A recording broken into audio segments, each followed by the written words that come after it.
कार्यकाळामध्ये आपण 1.5 लाख लोकांपर्यंत अन्नसेवा पोहोचवली. नंतर गोशाळेचा आपण उपक्रम केला. नंतर डिजिटल संवाद विद्यार्थ्यांशी साधण्यासाठी, या सर्व लोकांशी साधण्यासाठी आपण त्याचं एक डिजिटल सेटअपचं केंद्र उभारणी केली. नंतर आत्ताच्या माध्यमातून आपण जे पाहताय की कोरोना आपत्ती व्यवस्थापन केंद्र म्हणून आपण एक सेल उभारी केली आणि आता पुढचे उपक्रम आपण असेच समाज उपयोगी उपक्रम आपण करतच राहतोय. कोविडच्या या महाभयंकर परिस्थितीमध्ये कोरोना आपत्ती व्यवस्थापन केंद्र आणि विद्यार्थी विकास केंद्र यांच्यातर्फे आपण हा एक संवाद पुष्प कार्यक्रम आयोजित केला की जेणेकरून त्या त्या क्षेत्रातील तज्ञांचं मार्गदर्शन आपल्या सर्व प्रेक्षकांना, आपल्या सर्व समिती परिवाराला व्हावं. त्या दृष्टिकोनातून आपण मागच्या वेळेस डॉक्टर नाना कुंजीर, प्रसिद्ध पल्मोनॉलॉजिस्ट जे फुफ्फुस तज्ञ आहेत, त्यांना आपण आमंत्रित केलं होतं. त्यांच्याकडनं आपण मोठं विचार मंथन ऐकलं आणि विविध पैलू नानांनी आपल्या खास शैलीतनं प्रकट केले. अतिशय त्याचा आपल्या प्रेक्षकांना, विद्यार्थ्यांना, सर्व समितीवराला अतिशय उपयोग झाला आणि त्याच पुष्पाला धरून आता आपण आयुर्वेदिक उपचार पद्धती आहेत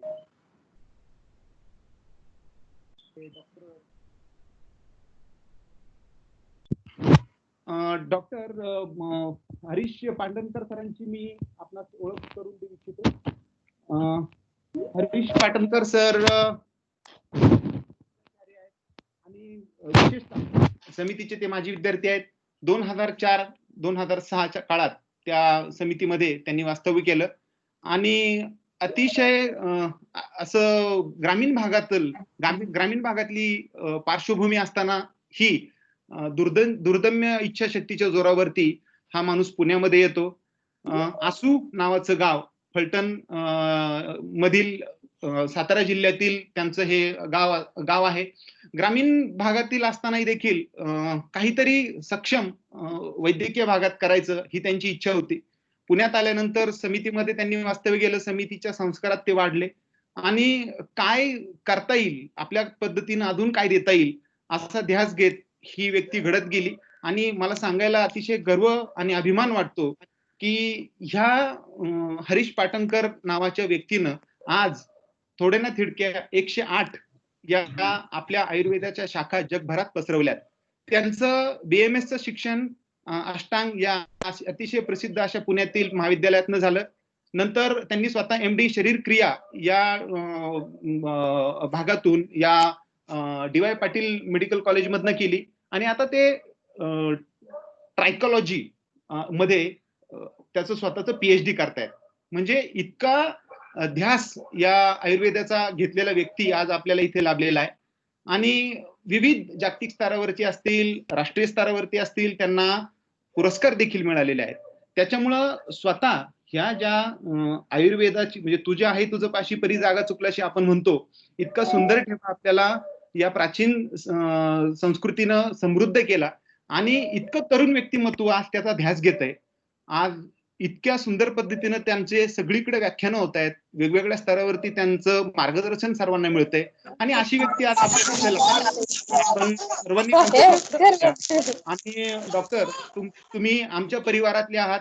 त्याच्यामुळे निश्चितच म्हणजे या व्हॉट्सअपवरती म्हणा किंवा कितीतरी दिवस या 3-4 महिने म्हणा, नको तेवढी इन्फॉर्मेशन आपल्याला मिळालेली आहे. आपण म्हणतोच की अति तिथे माती आणि याच उक्तीप्रमाणे आज इतकं नॉलेज झालंय की आता या नॉलेजला नक्की घ्यायचं किती हेच कळत नाहीये. त्याच्यामुळं आपल्या संस्थेतील, आपल्या कुटुंबातील जर कुणी व्यक्ती असेल तर तिचा सल्ला, तिचं मार्गदर्शन अतिशय आश्वासक वाटतं आणि ते खरं किती याची जाणून घेण्याची आज आमची जिज्ञासा आहे. आम्ही मागच्या वेळेस वैद्यकशास्त्रातील अतिशय जे मेडिसिन क्षेत्रातील जे सल्ला आहे तो ऐकला. नक्की आयुर्वेदाचा काय ठेवा आहे, नक्की आयुर्वेदाच्या नजरेतनं आम्ही ह्या कोविडला कसं पाहायचं, याच्यासाठी तुम्ही स्वतः आमच्या घरातील आहात. तुमचा स्वतःचा सल्ला आम्हाला अपेक्षित आहे आणि त्याच्यासाठी आम्ही सर्व आतुर आहोत. आमचे सर्व आजी विद्यार्थी, माजी विद्यार्थी, त्यांचं कुटुंबीय, समाजातील सर्व या सर्वांच्या वतीनं मी आपलं मनपूर्वक स्वागत करतो आणि कृपया आपल्या मार्गदर्शनाला सुरुवात करावी अशी विनंती करतो. धन्यवाद सर. प्रथमतः आम्ही आपल्या पूर्ण समिती परिवाराचं मनापासून आभार व्यक्त करतो की त्यांनी आज मला इथे या व्यासपीठावरती माझे विचार व्यक्त करण्याची संधी दिली. तुम्ही म्हटलात तसं खरंच समितीच्या मुशीतून, बाळकडूतून जे जडणघडण आहे, त्या जडणघडणीमुळेच कदाचित मागच्या 4-5 महिन्यापासून म्हणजे जसा कोरोना आला आणि लॉकडाऊन सुरू झाला, तेव्हापासून एकही दिवस चिकित्सालय आपलं बंद न ठेवता आपण सर्व लोकांच्या सेवेसाठी, चिकित्सेसाठी कंटिन्युअसली इथे अवेलेबल होतो. प्रत्येकाला या कोरोना विषयासंदर्भात आयुर्वेदाच्या नजरेतून काय आहे, हा नक्की व्याधी कसा आहे, आजार कसा आहे, याचं आपण मार्गदर्शन करत होतो. आणि त्या संबंधात म्हणजे आतापर्यंत सकाळ असेल, लोकमत असेल किंवा अन्य कित्येक प्रसार माध्यमातून याच्या मुलाखती प्रसारित झाल्या. त्याचबरोबर सोशल मीडियावरती आता या लॉकडाऊनच्या काळात अनेक ठिकाणी माझ्या मुलाखती प्रसारित झाल्या. एबीपी माझानेही मध्यंतरी मुलाखत घेतली आणि अनेक प्रशासनाच्या म्हणजे आयुष टास्क फोर्समध्ये सुद्धा आम्ही वेगवेगळ्या पद्धतीने आमच्या ज्या भूमिका आहेत या वेळोवेळी मांडत आलेलो आहोत. तर मला असं वाटतं की आता अजून वेळ न दवडता आपण COVID-19 आयुर्वेदाच्या नजरेतून आणि थेट आपण म्हणतो ना की थेट भूमिका काय आहेत आपल्या त्या आपण जाणून घेऊयात. आणि हा आपला सगळ्याचा परिवार आहे, आपला हक्काचा परिवार आहे. आज मी घरात गप्पा मारतोय असं सुनील सर तुमच्यामुळे मला फिलिंग आहे, कारण तुम्ही एवढी छान सुरुवात करून दिलीत. त्यामुळे मला असं वाटतं की मी एकटं बोलण्यापेक्षा आपण इंटरॅक्शन करूयात, आपण गप्पा मारूयात, हा विषय समजून घेऊयात. नक्की नक्की. तर मला असं वाटतं की आपण सुरुवात करूयात की आयुर्वेद शास्त्रापासूनच मुळात. कारण भारत माझा देश आहे, सारे भारतीय माझे बांधव आहेत, येथील परंपरांचा मला अभिमान आहे असं आपण म्हणतो. आयुर्वेद ही आपली सगळ्यात जुनी, प्राचीन आणि सर्वोत्कृष्ट अशी परंपरा आहे. पण दुर्दैवाने 12वी पर्यंत सुद्धा आपल्या कोणत्याही सिलेबस मध्ये याचा काहीही धडा नसल्यामुळे, याच्याबद्दलचं नॉलेज दिलं गेलं नसल्यामुळे आपल्याला आपल्याच परंपरेचा तेवढा अभिमान राहिलेला नाही. दुर्दैवाने त्याचं नॉलेज पण राहिलेलं नाहीये. इयत्ता 4थी-5वी मध्येच आपल्याला व्हिटॅमिन, प्रोटीन, कार्बोहायड्रेट्स किंवा इन्फेक्शन्स वगैरे या सगळ्या मेथोडॉलॉजी आपण ज्या मॉडर्न सायन्स ज्याला आपण म्हणतो, त्या गोष्टी आपण शिकतोय. पण दुर्दैवाने आपण वात, पित्त, कफ किंवा पंचमहाभूत किंवा शरीर आपलं कसं असतं याबद्दलच्या आपण संज्ञा शिकत नाही आहोत. त्याचा दुष्परिणाम असा झालाय की आपली विचारसरणी पण त्याच पद्धतीची झाली. म्हणजे पूर्वीच्या काळात तुम्हाला आठवत असेल की या सगळ्या औषधांना अंग्रेजी दवा म्हणजे ॲलोपॅथिक औषधं असं म्हटली जायची. कारण ते इंग्रजांनी ही चिकित्सा पद्धती आपल्यामध्ये आणली. तर चिकित्सा पद्धती कोणतीही असेल, ती आयुर्वेदिक असेल, ॲलोपॅथिक असेल, होमिओपॅथिक असेल, निसर्गोपचार असेल, कोणतीही चिकित्सा पद्धती ही लोकांचा जीव वाचवण्यासाठीच निर्माण झालेली आहे. पण जसं आपण म्हणतो की अति तिथे माती, जसं आता तुम्ही सुद्धा सुरुवात केली आणि म्हटलात की आता एवढी इन्फॉर्मेशन झाली की नक्की त्यातली घ्यायची कोणती, हाच सगळ्यांसमोरचा मोठा प्रश्न पडलेला आहे. तर मला असं वाटतं की आपण एकदम सोपं करून या आजाराला पहिल्यांदा समजून घेऊया. आणि एकदा सोपं करून तुम्ही आजाराला समजून घेतलं की नास्ति द्रव्यम अनौषधम या आयुर्वेदाच्या सिद्धांतानुसार तुमची विचारसरणी कोणत्याही पॅथीच्या चिकित्सेत नक्कीच अडकणार नाही, हा ठाम विश्वास मी तुम्हाला देतो. आणि तुम्हाला आजच्या या पूर्ण सत्रानंतर एक्झॅक्टली लक्षात येईल की कोरोना काय आहे आणि आपण त्याला कशा पद्धतीने सामोरं गेलं पाहिजे. तर सगळ्यात पहिला आणि महत्वाचं आपण बघूयात की आजार निर्माण कसा होतो. ओके, तर आयुर्वेदामध्ये निज आणि आगंतुक असे 2 प्रकारचे आजार सांगितले. म्हणजे आपल्याला आपल्याच शरीरात होत असणाऱ्या काही बदलांमुळे, दोष, धातू आणि मलांमुळे त्यांच्या वेगवेगळ्या समूर्छनेमुळे तरी आपल्याला आजार निर्माण होऊ शकतो. किंवा आगंतुष म्हणजे बाह्य कोणतंही कारण घडलं, म्हणजे आपल्याला चालताना मार लागला, आपण पडलो, लागलो, साप चावला, इलेक्ट्रिकल वायरला आपण एखादा टच केला किंवा कुठलंही इन्फेक्शन झालं, काहीही झालं, बाहेरून जे काही आपल्याला येणार आहे त्याच्यामुळे झालेला आजार म्हणजे आगंतुष. आता गंमत अशी की आयुर्वेदात हे दोन्ही प्रकारचे जे महत्वाची कारण आहेत ती ज्वर म्हणजे ताप म्हणजे जन्म आणि मृत्यूच्या वेळी आपल्या सोबत असणाऱ्या महत्वाच्या आजाराबद्दल वर्णन केलेले. मिथ्याहार विहाराभ्याम दोषाही आमाश्रयाश्रया बहिर्निरस्य कोष्ठाग्निम ज्वरदास्यो रसानुगा असा स्पष्ट उल्लेख आहे. त्यामुळे चुकीचा आहार आणि चुकीचा विहार हे सगळ्यात महत्वाचं कोणताही आजार निर्माण करायला प्रथमतः कारणीभूत ठरतं. मग आता प्रश्न हा निर्माण होतो की या कोरोनाच्या काळात चुकीचा आहार कोणता आणि चुकीचा विहार कोणता? तर चुकीचा आहार म्हणजे ज्या कोणत्या गोष्टी अशा आपल्या खाण्यात येतील की ज्याच्यामुळे आपल्या शरीरातला कफ वाढणार आहे, अपचन होणार आहे, असं सगळंच. म्हणजे उदाहरणार्थ लिस्ट म्हणून तुम्हाला जर द्यायचं झालं तर केळी आहेत, सीताफळ आहे, दही आहे, अशा पद्धतीची फळं आहारामध्ये जास्त प्रमाणात घेणं, थंड पाणी पिणं, फ्रीजचं पाणी पिणं, अगदी आपण वेगवेगळ्या कोल्ड ड्रिंक्स ज्याला म्हणतो त्या सगळ्या कोल्ड ड्रिंक्स घेणं, दुपारच्या जेवणानंतर झोपणं, या सगळ्या गोष्टी म्हणजे आहारातून सुद्धा आपल्या शरीरामध्ये कफ वाढायला सुरुवात होते. विहारातून सुद्धा म्हणजे एसी मध्ये सतत बसणं, थंड पाण्याने अंघोळ करणं, थंड प्रदेशामध्ये फिरायला जाणं, पावसामध्ये भिजणं, आता तर पावसाळा पण सुरू झालेला आहे. सतत एसी समोर बसणं, सतत फॅन खाली बसणं. तुम्हाला मला सगळ्यांनाच कल्पना आहे की या सगळ्या गोष्टींमुळे आपल्याला सर्दी होते किंवा सर्दीचे चान्सेस आपले वाढतात. आता आजकाल सर्दी झाली, थोडासा खोकला आला, थोडीशी कणकण जाणवायला लागली की पहिलं त्याला पॅन्डेमिक ऍक्ट आपल्याकडे सगळीकडे लागू झाल्यामुळे संसर्गजन्य या आजारांमुळे त्याची पहिल्यांदा कोविड टेस्ट तपासणी करायला त्याला पाठवलं जातं. आता याच्यात गंमत अशी घडते की एक नॉर्म आहे की समजा वर्ल्ड हेल्थ ऑर्गनायझेशनने जर सांगितलं असेल की सर्दी ताप खोकला या कोणत्याही लक्षणावरती त्याला पटकन कोविडचीच तपासणी केली गेली पाहिजे. ही जी गोष्ट आपल्याकडे घडली आणि त्याच्यामुळे जो एक किओस तयार झाला, सगळ्या लोकांमध्ये जे एक भीतीचं वातावरण तयार झालं, मला असं वाटतं की हे सगळ्यात मूलभूत कारण ठरलं. कारण का ते बघूयात आपण. तर भारतामध्ये अजूनही 70% जनता ही कोणत्याही साध्या सर्दी, ताप, खोकला अशा आजारांसाठी असेल किंवा कोणत्याही छोट्या-मोठ्या स्वतःच्या तक्रारीसाठी ती सगळ्यात पहिल्यांदा आपल्या जवळच्या फॅमिली डॉक्टरकडे, वैद्याकडे किंवा खाजगी प्रॅक्टिशनरकडे, प्रायव्हेट प्रॅक्टिशनरकडे जात असते. आणि 30% जनता ही फक्त सरकारी यंत्रणेवरती अवलंबून आहे. ज्या दिवशी लॉकडाऊन जाहीर झाला, त्या दिवसापासून एक्झॅक्टली हे पिक्चर उलटं झालं. सगळ्या प्रायव्हेट प्रॅक्टिशनर्सच्या चिकित्सा आणि चिकित्सा पद्धती कळत-नकळत या शासकीय नियमांच्या द्वंद्वामुळे बंद झाल्या. काहींच्या प्रमाणतः कमी झाल्या आणि सगळा जो लोड आहे म्हणजे सर्दी, ताप, खोकला जाणवलं की त्याने सरकारी दवाखान्यातच जाणं आणि तिथून टेस्ट करूनच औषधोपचार घेणं.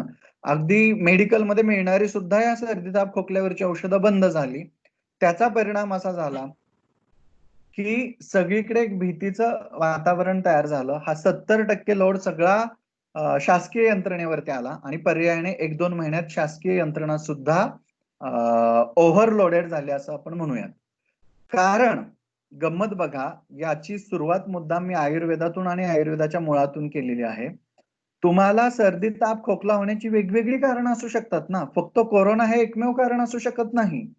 जसं आपण म्हणतो की प्रत्येक ताप हा हिवताप नाहीये, प्रत्येक ताप हा डेंग्यूचा नाहीये. त्याच पद्धतीने तुम्हाला आलेला आत्ताचा प्रत्येक ताप हा कोरोनाचा नाहीये. तुम्हाला झालेली आत्ताची प्रत्येक सर्दी ही कोरोनाची नाहीये. कदाचित तो सर्दी, ताप, खोकला तुम्हाला पावसात भिजल्यामुळे झालेला असेल. तो सर्दी, ताप, खोकला तुम्हाला थंड पदार्थ खाल्ल्यामुळे झालेला असेल. दही जास्त प्रमाणात तुम्ही खाल्ल्यामुळे झालेला असेल. अन्य काही कारणांमुळे पण तो झालेला असेल. शरीरातल्या अपचनामुळे झालेला असेल.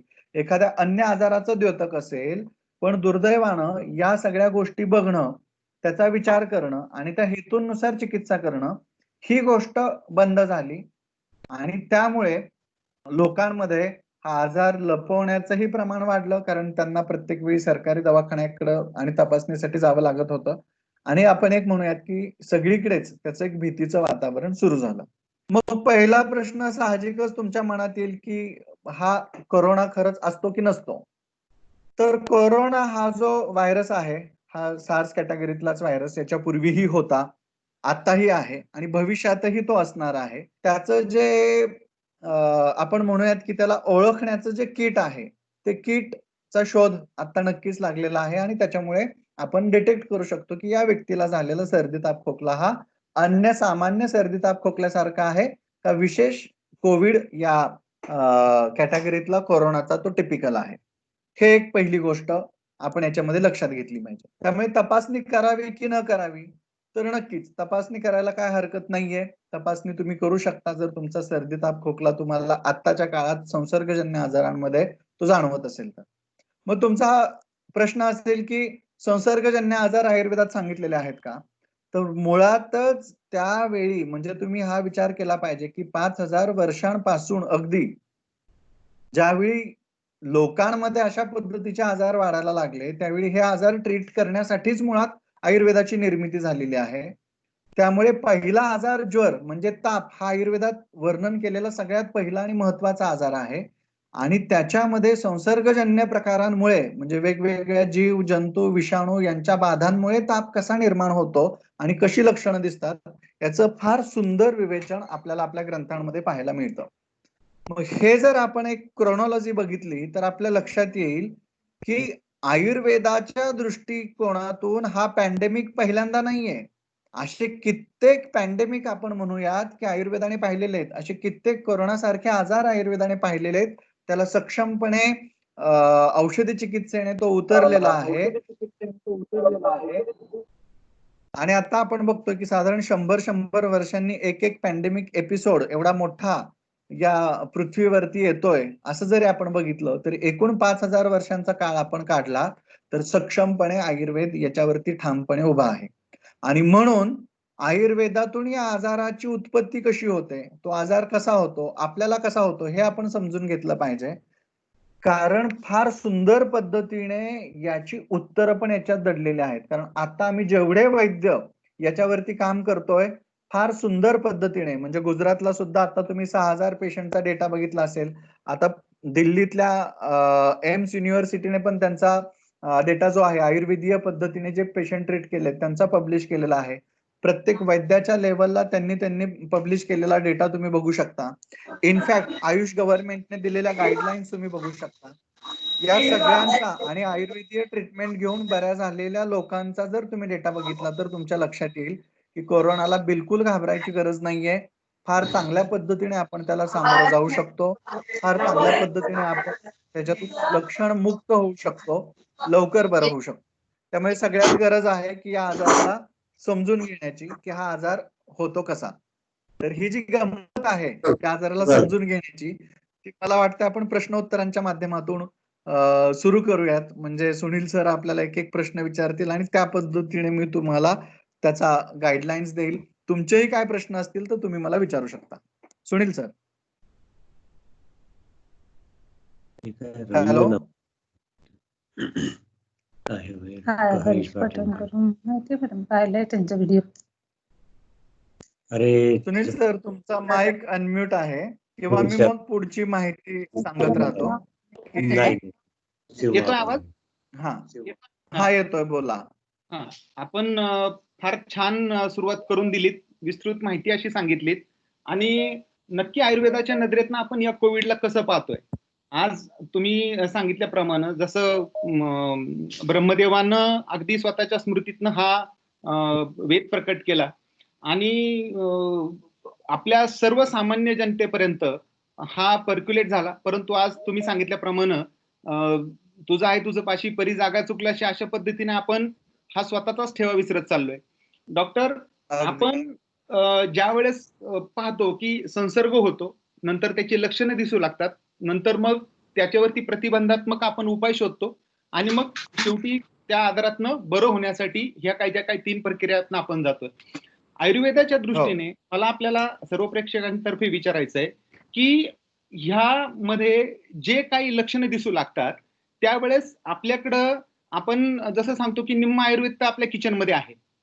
मग या सगळ्या जे आता काही प्रगत वैद्यकशास्त्र आलंय त्या वैद्यकशास्त्राच्या सगळ्या आम्हाला गोळ्या माहिती असतात परंतु आमचा स्वतःचा ठेवा आम्हाला माहित नाहीये. तर अशी काही पर्टिक्युलर जी औषधं आहेत की स्वतः लगेचच्या लगेच आम्ही त्याचा इलाज करू शकतो आणि आयुर्वेदाच्या या ठेव्याला जतन करून त्याच्यातनं प्रतिबंधात्मक टप्पा हा पार पाडू शकतो. तो कसा पार पाडू शकतो?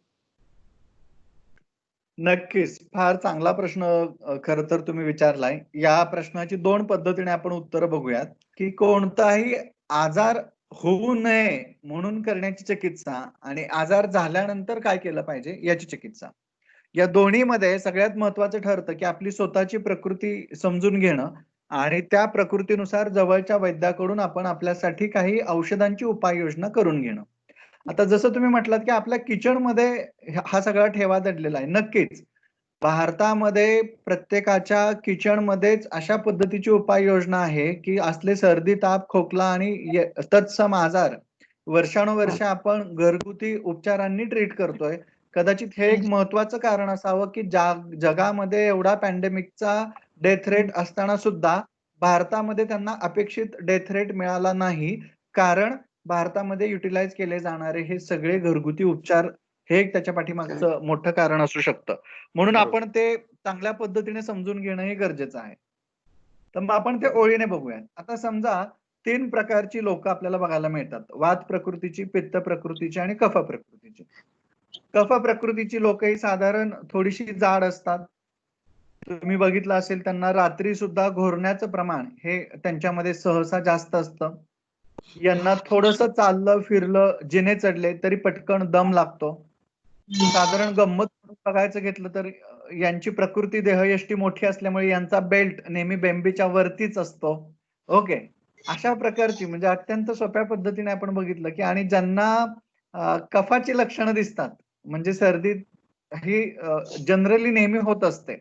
अशी सगळी कफ प्रकृतीची लोकं. पित्त प्रकृतीची लोकं आपण बघायचं ठरवलं तर जी पटकन थोडीशी रागीट असतात.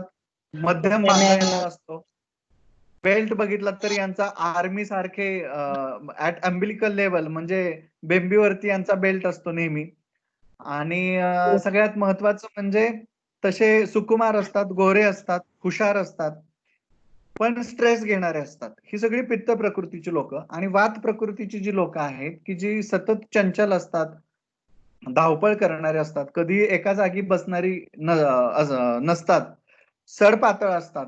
बेल्टच्या बाबतीत बोलायचं झालं तर ज्यांचा बेल्ट लो वेस्ट म्हणजे बेंबीच्या खाली असतो, अशी सगळी जी मंडळी आहेत, यांचा जर तुम्ही एक गंमत म्हणून अभ्यास केला आणि बघितलं, तर यातल्या कफ प्रकृतीच्या लोकांना कोरोना आणि कोरोनाचा संसर्ग होण्याची भीती जास्त आहे. आणि ही भीती WHO ने पण नोंदवलेली आहे. ओबेसिटी रिलेटेड कोविड इन्फेक्शन्सचे तुम्ही रिसर्च पेपर आता सर्च करू शकता. त्यामुळे जी लोकं स्थूल आहेत, जाड आहेत, कफप्रधान आहेत, अशांमध्ये सर्दी, खोकला आणि कोविडचे इन्फेक्शन बसण्याचे चान्सेस ऑटोमॅटिकली वाढलेले आहेत. आता त्यामुळे कफ प्रकृतीच्या लोकांनी घरात असणारे अँटीव्हायरल ड्रग जशा पद्धतीने की तुमच्याकडे तुळस आहे, दालचिनी आहे, लवंग आहे, ओके. त्याच्यानंतर आपल्या घरात हळद आहे. ही सगळी जर अँटीव्हायरल ड्रग मग तुम्ही आता वेगवेगळे आयुष काढा वगैरे सगळे ऐकले असतील, की ज्याच्यामध्ये गुळवेलीपासून ते वेलचीपर्यंत या सगळ्या गोष्टी टाकून त्याचा काढा केला जातो आणि तो 2 वेळा घेतला जातो. हा जर काढा तुम्ही 2 वेळा चालू ठेवला, फार सुंदर पद्धतीचा काढा हा तयार होतो. आणि हा जर तुम्ही 2 वेळा घेतला तर हे सर्वोत्कृष्ट कफ प्रकृतीच्या या सगळ्या लोकांसाठी कोरोनापासून प्रतिबंध करण्याचं सर्वोत्तम औषध आहे, की जे आयुषने सुद्धा सांगितलेलं आहे. आता गंमत इथेच बघा, की हाच काढा जर पित्त प्रकृतीच्या लोकांनी घेतला, तर यातली सगळीच द्रव्य दालचिनी झालं, सुंठ झालं, आलं झालं किंवा लवंग झालं, ही सगळी उष्ण द्रव्य आहेत. त्यामुळे पित्त प्रकृतीच्या लोकांना याचा त्रास जास्त होतो आणि मग या लोकांमध्ये तोच काढा सेवन केल्यामुळे काहींना पोटात जळजळ, काहींना मूळव्याधीचा त्रास किंवा काही जणांना अंगावरती शीतपित्त म्हणजे पित्त उठल्यासारखा त्रास जाणवायला लागतो. त्यामुळे किचन मधली औषधं किंवा घरगुती औषधं वापरताना आपण फार कॉन्शियस असलं पाहिजे. जवळच्या वैद्याला आपली कमीत कमी प्रकृती दाखवून माझ्या प्रकृतीनुसार मी कोणता काढा घेतला पाहिजे, मी किचन मधल्या कोणत्या गोष्टी घेतल्या पाहिजेत, याचा आपण सल्ला घेतला पाहिजे आणि त्यानुसार ही जी रोग प्रतिबंधात्मक औषधं आहेत ती घेतली पाहिजेत असं मला वाटतंय.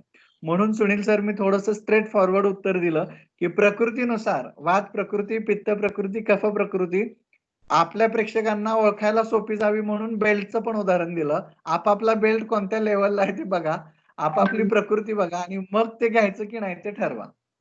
डॉक्टर, तुम्ही जी काही बेल्ट थेरपी सांगितली ती प्रत्येक जण हो. नक्कीच चेक करून पाहिल आणि हो. घरच्या गृहिणीकडनं त्या प्रमाणात नक्कीच ते सर्टिफिकेट मिळायला हरकत नाही की आपला बेल्ट कसा आहे आणि आपली प्रकृती कशी. आता तर प्रकृती तर आता आपण चेंज करू शकत नाहीये. तर त्याप्रमाणे जसं तुम्ही बरोबर. फार छान सांगितलं की त्या प्रकृतीनुसार जसं पंचमहाभूतांनी आपलं हे सर्व विश्व व्यापलंय आणि त्यानुसार म्हणजे बरोबर. जसं जल, अग्नी, वायू, आकाश, पृथ्वी या बरोबर. सर्वांचा परिणाम आपल्या आरोग्यावर होत असतो. आणि याच्यातनं या हो. प्रकृती जसं तुम्ही सांगितलं की वात, पित्त, कफ या प्रकृती तयार होतात आणि या सर्व बरोबर. पंचमहाभूत तत्वांच्या मिक्सिंग प्रमाणानुसार त्या माणसाची प्रकृती होते. डॉक्टर, इतकं सर्व आता हे जे आपण पाहतो की हा आयुर्वेदाचा जो बेस आहे, जो तुम्ही हो. सांगितलं प्रकृती आहे, औषधी आहे आणि हा आपला जो काही विहार आहे, तर या आहार आणि विहार. हा आहार विहार औषधी याच्यावरती हे सगळं आहे. आज आपण किती लागू पडतंय हे आज आयुर्वेदाचं हे तत्व की आपला विहार कसला असला पाहिजे, आपला आहार कसला असला पाहिजे आणि त्याच्यावरती कुठली औषधी घेतली पाहिजेत. औषधी तर तुम्ही सांगालच. डॉक्टर, आता हा जो हो. काय हो. आयुर्वेदाचा आहार आणि विहार आहे याच्याविषयी आपण बोलू. कारण आयुर्वेद हे जे आहे ते चयापचयाच्या किंवा आपल्या मेटाबॉलिझम वरती जास्त लक्ष केंद्रित करतं. तर डॉक्टर, सकाळी बरोबर. उठल्यापासून तर संध्याकाळी आमचा आहार कसला असा पाहिजे आणि आमचा विहार कसला असावा? फारच छान. फार सुंदर आणि मूळ मुद्द्याचा प्रश्न तुम्ही इथं विचारलेला आहे.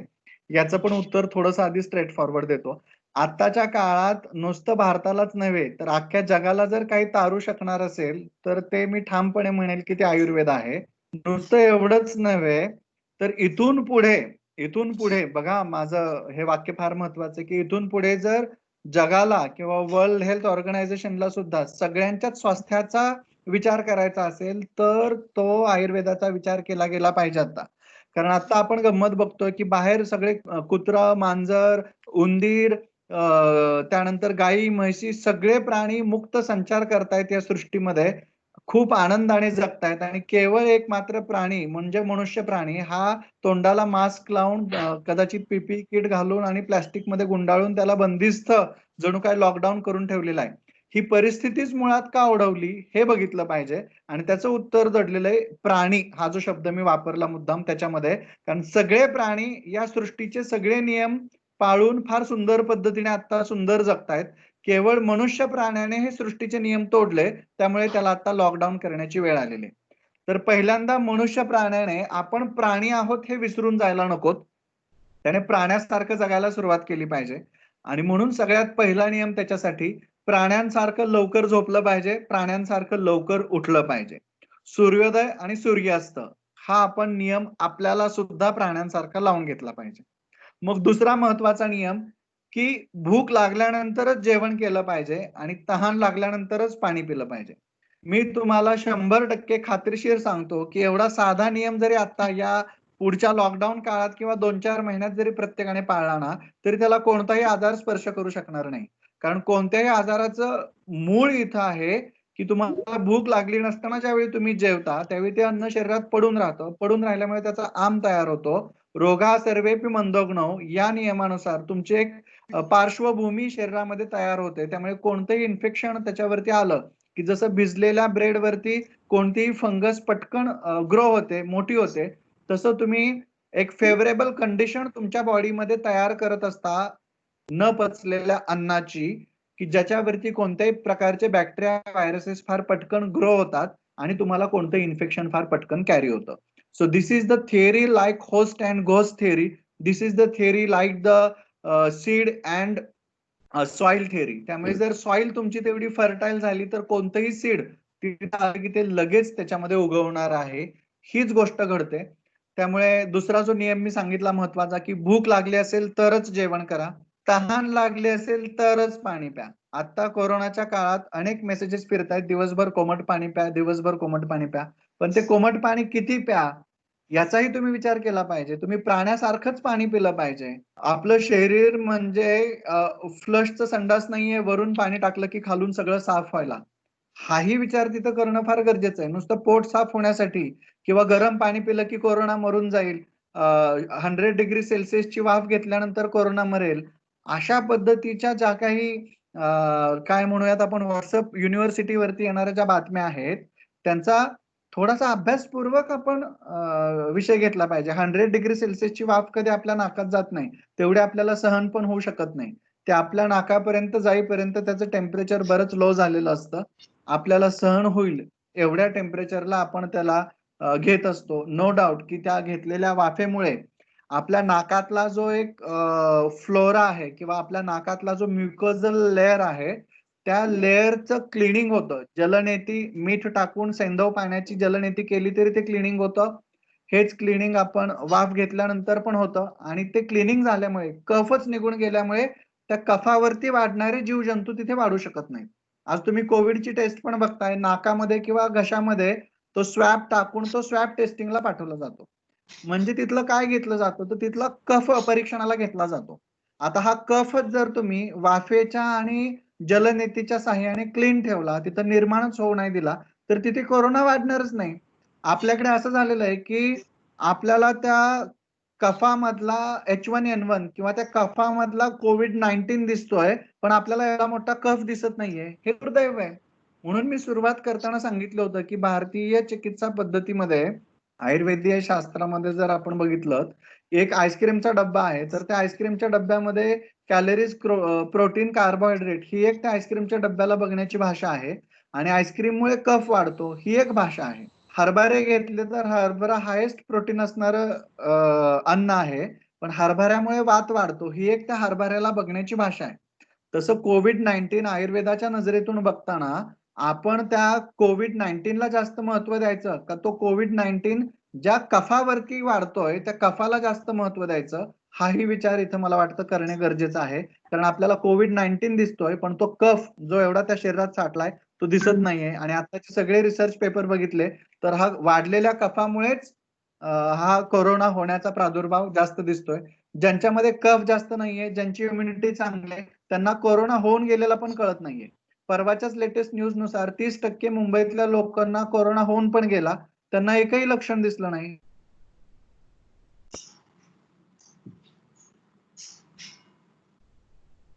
गणेश, हा आवाज येतोय सर, त्यांचा आवाज येत नाही.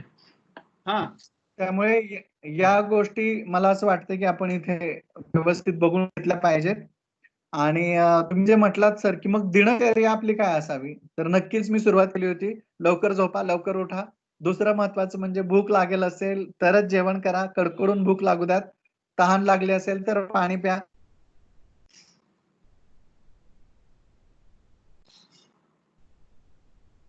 आहारामध्ये पोळी, भाजी, भात, आमटी असा सकस आहार ठेवा. सकाळ संध्याकाळ आयुष काढा घ्या. दुपारी झोपू नका. दही, आंबवलेले पदार्थ, फ्रीज मधले पदार्थ, सीताफळ, पेरू, त्याच्यानंतर सफरचंद, केळी, पपई अशा पद्धतीचे कफवर्धक पदार्थ, कफवर्धक फळं बिलकुल खाऊ नका.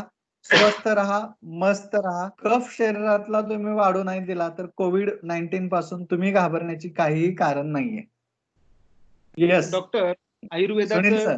हा डॉक्टर आयुर्वेदाचं एवढं संचित आहे, स्वतः हो अगदी ब्रह्मदेवापासून सुरू झालेलं ही वाणीतनं प्रकट झालेली हवेत, नंतर सुश्रुत आले, नंतर चरक हो आहे आणि स्वतः वाग्भट मी ऐकलं, वाचलं की नक्की. 85% हो ह्या व्याधी आहेत ह्या आपल्या केवळ शरीर स्वास्थ्यानं किंवा शरीराची जशी संरचना सुरू आपली असते त्यानुसार त्या टाळता येऊ शकतात आणि 15% हो या जे काय आजार आहेत त्यांना वैद्याची गरज लागते असं स्वतः वाग्भटांनी म्हटलेलं आहे. तर हे हो कितपत योग्य वाटतं आजच्या जीवनशैलीला धरून, हे त्यांचे हे जे काय विचार आहेत हे आजही तसेच लागू पडतात का? आणि आयुर्वेदाच्या दृष्टीने ही जी काही लोकांनी स्वतःची लाईफस्टाईल बनवलेली आहे तर ती आता परत आपण बदलू शकतो का तितक्या सहजतेने? कारण आता अगदी बर्गर पासून तर अगदी वडापावपासून तर छोट्या छोट्या गोष्टींपर्यंत आपण टिफिन जातोय. झटपट पदार्थ तयार व्हावेत म्हणून मॅगी पासून हा आपला प्रवास सकाळी सकाळी सुरू होतोय. तर अशा बरोबर. पद्धतीमध्ये आपण ह्या सगळ्या पद्धतीला, या सगळ्या मानवजातीच्या सवयींना कशा पद्धतीने बदलू शकतो आणि आयुर्वेद हे जे काही हरवत चाललेलं ज्ञान आहे ते रिगेन करण्यासाठी कोविडचा झटका गरजेचा आहे का? कोविडचा झटका गरजेचा आहे का? तो ऑलरेडीच निसर्गाने दिलेला आहे. Everything beyond the limit is poison. कोणत्याही गोष्टीचा अतिरेक झाला की ही सृष्टी त्या गोष्टीला बॅलन्स करण्यासाठी अशा कोणत्या ना कोणत्या पद्धतीची व्यापद ही निर्माण करतच असते आणि ती येणारच आहे. आताही येणार आहेत आणि याच्या पुढेही येणार आहेत. आता जो एकूणच हा सगळा लोकांचा चुकीचा आहार, चुकीचा विहार जो सुरू झाला होता, त्या चुकीच्या आहार आणि विहारातूनच सगळे आजार निर्माण होतात, असं आयुर्वेदाचं स्पष्ट मत आहे. आणि त्याचाच परिणाम म्हणून आणि मध्यंतरीच्या काळात एवढे अँटीबायोटिक, एवढ्या गोष्टी, म्हणजे माणसाला सगळं झटपट पाहिजे होतं. Fast food, fast life, everything त्याला फास्ट पाहिजे. म्हणजे इथपर्यंत की शुगर पाहिजे ती शुगर फ्री पाहिजे, म्हणजे गोड नकोय, त्यातनं साखर नाही वाढली पाहिजे. ऑइल पाहिजे पण ते ऑइल फ्री, म्हणजे चिपचिपा रहित पाहिजे. कोणतंही खजूर, द्राक्ष खायची पण ती सीडलेस खायची, म्हणजे बी पाहिजे पण बीजरहित पाहिजे. त्यामुळे माणसं पण माणुसकी रहित आता मिळायला लागली. कारण तेच जे खाणार तसं होणार आपण म्हणतो ना, अशा पद्धतीचं ते सगळं सुरू झालं एकूणच प्रकरण. आणि vada pav, pizza, burger, cold drinks याच्यातून काय इम्युनिटी डेव्हलप होणार? फॉरेन कंट्रीज मध्ये हाच आहारीय घटक जास्त असल्यामुळे त्या लोकांची इम्युनिटी सगळ्यात कमी होती. 2 प्रकारचे आजार होतात, अतिस्वच्छतेमुळे आणि अस्वच्छतेमुळे. अतिस्वच्छता आणि डाऊन झालेली इम्युनिटी याचा सगळ्यात मोठा फटका फॉरेन कंट्रीजला आता बसलेला आहे आणि त्यामुळे तिथला डेथ रेट हा जास्त आहे. पर्यायाने भारतामध्ये लोकांमध्ये स्वच्छता आणि अस्वच्छता या दोन्हीचं प्रमाण अजून विसंगत आहे. आपल्याकडे आधी आपण सगळेच इथे समिती परिवारातले आहोत. आपल्याला माहिती आहे की आपण क्रिकेट खेळताना सुद्धा आपण रस्त्याच्या बाजूला गटारीमध्ये पडलेला बॉल 2 वेळा मातीमध्ये शुद्ध करून लगेच खेळायला आपण सुरुवात करणारी सगळी समिती परिवारातली आपण मुलं. त्यामुळे त्याच्यातून एक जी तयार झालेली एक वेगळी इम्युनिटी आहे, ती इम्युनिटी आणि चटणी भाकरी खाल्लेला आपला देह याच्यातून तयार झालेली इम्युनिटी आणि पिझ्झा बर्गर मधून तयार झालेली इम्युनिटी याच्यात जमीन आसमानचा फरक आहे. आणि हेच एकमेव कारण आहे की अजून भारतातला डेथ रेट कोरोनामध्ये हा 3% पेक्षाही खाली, म्हणजे 2.7% डेथ रेट फक्त आपल्याकडे मिळालेला आहे नॉन पॉझिटिव्ह केसेस मधला. सगळ्यांचं जर पॉप्युलेशनचा विचार केला तर तो डेथ रेट 0.0 एवढा तो कमी होईल. याचं सगळ्यात डॉक्टर, महत्वाचं कारण आपण हा हा आयुर्वेदानं जे आपल्याला पाककला दिली, खरं तर ती त्यापासूनच देण आली की जेवण कसं बनवायचं, हो, त्याच्यामध्ये भाव किती बरोबर. ओतायचे, किती शुद्धता हो, पाहिजे, आपली भांडी कसली असली पाहिजेत. कदाचित हे नक्की. इतकं आत्ताच जे काही वैद्यकशास्त्र प्रगत आलं, त्यांना कुठंतरी हे फार मोठं शिकण्यासारखं. डॉक्टर, तुम्ही अतिशय ओघवत्या शैलीमध्ये ह्या सगळ्या जुन्या प्राचीन काळांमध्ये आपण घेऊन गेलो. अगदी मातीची भांडी आपण वापरली, त्यापासून हे हो, सगळं हो. बघितलं की किती शुद्धता त्यावेळेस जपली जायची, किती ती गृहिणी त्याच्यामध्ये भाव टाकले जायचे. आज आपण हेडफोन बरोबर. घालून अगदी हो, रॅम्प वरती अन्न शिजवतोय. काय भाव उतरतायत त्याच्यामध्ये, त्याची किती भावाची किती त्याच्यामध्ये महत्व आहे, किती शांतीचं महत्व आहे. बरोबर. आणि या सगळ्या घाई गर्दीच्या जीवनामध्ये या सगळ्या शांततेचं किती किती गरज आहे असं तुम्हाला वाटतं ह्या आयुर्वेदाच्या नजरेतनं पाहताना? खूप छान. तुम्ही जो मागचा पण प्रश्न विचारला होता आणि याही प्रश्न, या दोघांना मी थोडंसं कनेक्ट करेल. कारण तुम्ही जो प्रश्न विचारला या अगोदरचा की हे जे आजार आहेत, म्हणजे जसे शारीरिक आणि मानसिक आजार आहेत, 80% आजार तर आपलं शरीर स्वतःहून बरं करत असतं. आपल्याला खरंच फार मोठं हॉस्पिटलाइज लगेच व्हायची गरज नसते.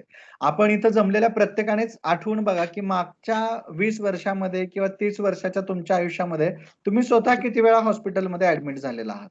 तुम्हाला उत्तर 1 किंवा 2 वेळा एवढंच मिळेल. म्हणजे इथं गंमत बघा की आपल्या बॉडीमध्ये एक सेल्फ डिफेन्स सिस्टीम असतेच. ही आपण जागृत ठेवलेली असते. आपलं कोणतंही इन्फेक्शन झालं की त्या इन्फेक्शनला प्रतिकार करणारी एक रोगप्रतिकारक क्षमता आपल्या शरीरामध्ये तयार होत असते. ती त्याच्याशी लढत असते. हा लढा ज्यावेळी चालू असतो त्याला जर आपण सपोर्ट नाही दिला, त्यावेळी योग्य वेळी आपण नाही ओळखलं, तर मग आपल्याला इमर्जन्सी हॉस्पिटलायझेशनची गरज पडते. आता हॉस्पिटल हा सुद्धा एक गरजेचा महत्वाचा विषय आहे. जसं आता सुद्धा आपण कोविडमध्ये पण बघतोय की 85% लोक होम आयसोलेशन मध्ये, होम क्वारंटाईन मध्ये घरच्या घरी बरे होऊ शकतात. साधारण 10% लोकांना ऑक्सिजन लेवल त्यांच्यामध्ये कमी होते, अचानक ड्रॉपडाऊन होते. त्यामुळे त्यांना थोडंसं एक्स्ट्रा सपोर्ट किंवा माइल्ड टू मॉडरेट सिम्पटम्स दिसत आहेत म्हणून थोडंसं औषधांची त्यांना गरज पडते. आणि साधारण 5% लोकांचा ऑक्सिजन जास्त ड्रॉप झाल्यामुळे किंवा त्यांच्यात कोमॉर्बिडिटी असल्यामुळे, अन्य आजार, वार्धक्य असेल किंवा डायबिटीस असेल, अन्य काही गोष्टी असतील, त्याच्यामुळे त्यांना व्हेंटिलेटर किंवा ऑक्सिजनची अजून गरज पडते आणि हॉस्पिटलमध्ये शिफ्ट करावं लागतंय. त्याच्यातलेही 2% आपण म्हणूयात की ट्रीटमेंटने रिकव्हर होऊन बाहेर पडतायत आणि साधारण 2 ते 3% हे कोमॉर्बिडिटीमुळे त्यांचा डेथ होते. आता हे जर पिक्चर आपण बघितलं तर ऑलमोस्ट 97% लोक ही बरी होत आहेतच ना. जर 3%, 2.7% हा इंडियाचा ऑफिशियल डेथ रेट आता डिक्लेअर केलेला असेल तर 97% लोक ही बरी होत आहेत. त्यातली 85% लोक तर घरी होम आयसोलेशनने किंवा साध्या उपचारांनी बरे होत आहेत असं म्हणायला हरकत नाही. त्यामुळे आपण फोकस नक्की कोणत्या बाजूला करतोय याचा आपण सगळ्यात जास्त विचार केला पाहिजे आणि आपला फोकस हा आपली रोगप्रतिकारक क्षमता वाढवणं आणि स्वतःला 85 ते 95% या सगळ्या रेंजमध्ये आपल्याला ठेवणं याच्याकडे आपला जो कल आहे तो असला पाहिजे. आता दुर्दैवाने काय झालंय की तुम्हाला 95% बरं करणारं शास्त्र जे आयुर्वेद शास्त्र आहे त्याचे फॉलोअर आपण 2-3%च राहिलेलो आहोत आणि हॉस्पिटल पण तेवढंच महत्वाचं आहे, पण ज्याची गरज 2 ते 3% आहे त्याचे फॉलोअर आपण आता 97% झालेलो आहोत. म्हणजे तुम्ही मगाशी म्हटलात तसं हायड्रोक्लोरोक्विन असेल किंवा अन्य ॲलोपॅथीतल्या 10 औषधांची नावं तुम्ही आता पटकन सांगाल, पण आयुर्वेदातली 4 औषधं किंवा घरातल्या 4 गोष्टी सांगायच्या म्हटल्या तर आता आपण ती विसरायला लागलेलो आहोत किंवा ती माहिती आपल्यापर्यंत येत नाहीये. एवढं आपण दुर्दैवाने कमी फॉलोअर आयुर्वेदाचे झालोय. म्हणून आता डॉक्टर इथून पुढे सुद्धा तुम्ही फार छान मुद्दा मांडला की माझा तुम्हाला याच्यावरचा एक पुढचा प्रश्न होता. आमच्या सर्व प्रेक्षकांच्या वतीनं आम्हाला जाणून घ्यायची इच्छा आहे तुमच्याकडनं. जसं ह्या कोविडच्या काळामध्ये अगदी सोम्या हायड्रोक्लोरोक्विन असेल, तुमचं फॅबिफिवर असेल, तुमचं रेमडेसिवीर असेल, टॉसिझुमॅब असेल, ह्या सगळ्या गोष्टींची अगदी इत्थंभूत अगदी छोट्या त्या मोठ्या माणसांना या व्हॉट्सअप युनिव्हर्सिटीने दिली. डॉक्टर मला तुम्हाला असं विचारायचंय की हे सगळं इतकं ह्या मॉडर्न वैद्यक शास्त्राचा पगडा ह्या सर्व जातीवरती आहे. स्वतः आपलं आयुर्वेदाने केवळ ह्या आपल्या आहारशैलीवरती कदाचित भारतामध्ये जे काय मॉर्टॅलिटीचं प्रमाण आहे ते अत्यंत कमी आहे. कदाचित ती आपल्याला आयुर्वेदाचीच देण आहे की आपला अगदी साधा मिरचीचा ठेचा, भाकरी, कार्बोहायड्रेट्स प्रमाण, आपलं प्रोटीन, अतिशय ओरिजिनल पद्धतीने आपले मिळालेले मसाले, त्यामधले सगळे आयुर्वेदिक कंटेंट, त्याच्यामुळे नक्कीच ही देण आपली आयुर्वेदाची आहे आणि आपल्याला आयुर्वेदानेच वाचवलंय असं म्हणायला हरकत नाही. परंतु दुर्दैवानं आयुर्वेदाचे हे जे काय सो कॉल्ड केमिकल टर्मिनॉलॉजी मधली जी काही नावं आहेत ती अजूनही आपल्याला परिचित नाहीयेत. तर जसं हे मी छोटी ही जी काही नावं सांगितली तसं यष्टी मधू असेल, गुडूची असेल, अश्वगंधा असेल, पिपळी असेल किंवा आयुष 64 नावाचं हे जे काय औषध आहे, आम्हाला ह्या सगळ्या श्रब विषयी किंवा हब विषयी आम्हाला थोडंसं सांगाल का डॉक्टर? नक्की. आता गव्हर्नमेंटने पण ज्या गाईडलाईन्स दिल्या त्यानुसार जर अश्वगंधा घनवटी आहे, गुडूची घनवटी आहे किंवा सूक्ष्म त्रिफळ आहे किंवा सितोपलादी चूर्ण आहेत, या गोष्टी जर आपण सुरुवातीपासून घेत राहिलो किंवा आयुष काढा, आयुष टॅबलेट आपण घेत राहिलो तर आपली रोगप्रतिकारक क्षमता पर्टिक्युलरली या आजारांमध्ये फार उत्तम राहते आणि आपल्याला हा आजारच होऊ नये म्हणून प्रतिबंध करण्यासाठी सर्वोत्कृष्ट काम करते. त्याच्यात गुळवेलीचा काढा किंवा गुडूची घनवटी, संशमनी वटी सुद्धा जरी आपण कोणत्याही जवळच्या वैद्याच्या मार्गदर्शनाखाली तुमच्या प्रकृतीनुसार तुम्ही चालू ठेवल्या तर तुम्ही या आजारापासून स्वतःचा बचाव करू शकता. त्यानंतर बऱ्याच जणांना असं वाटतं की मग फक्त आजारापासून बचाव करण्यासाठीच आयुर्वेद आहे का? तर बिलकुल नाहीये.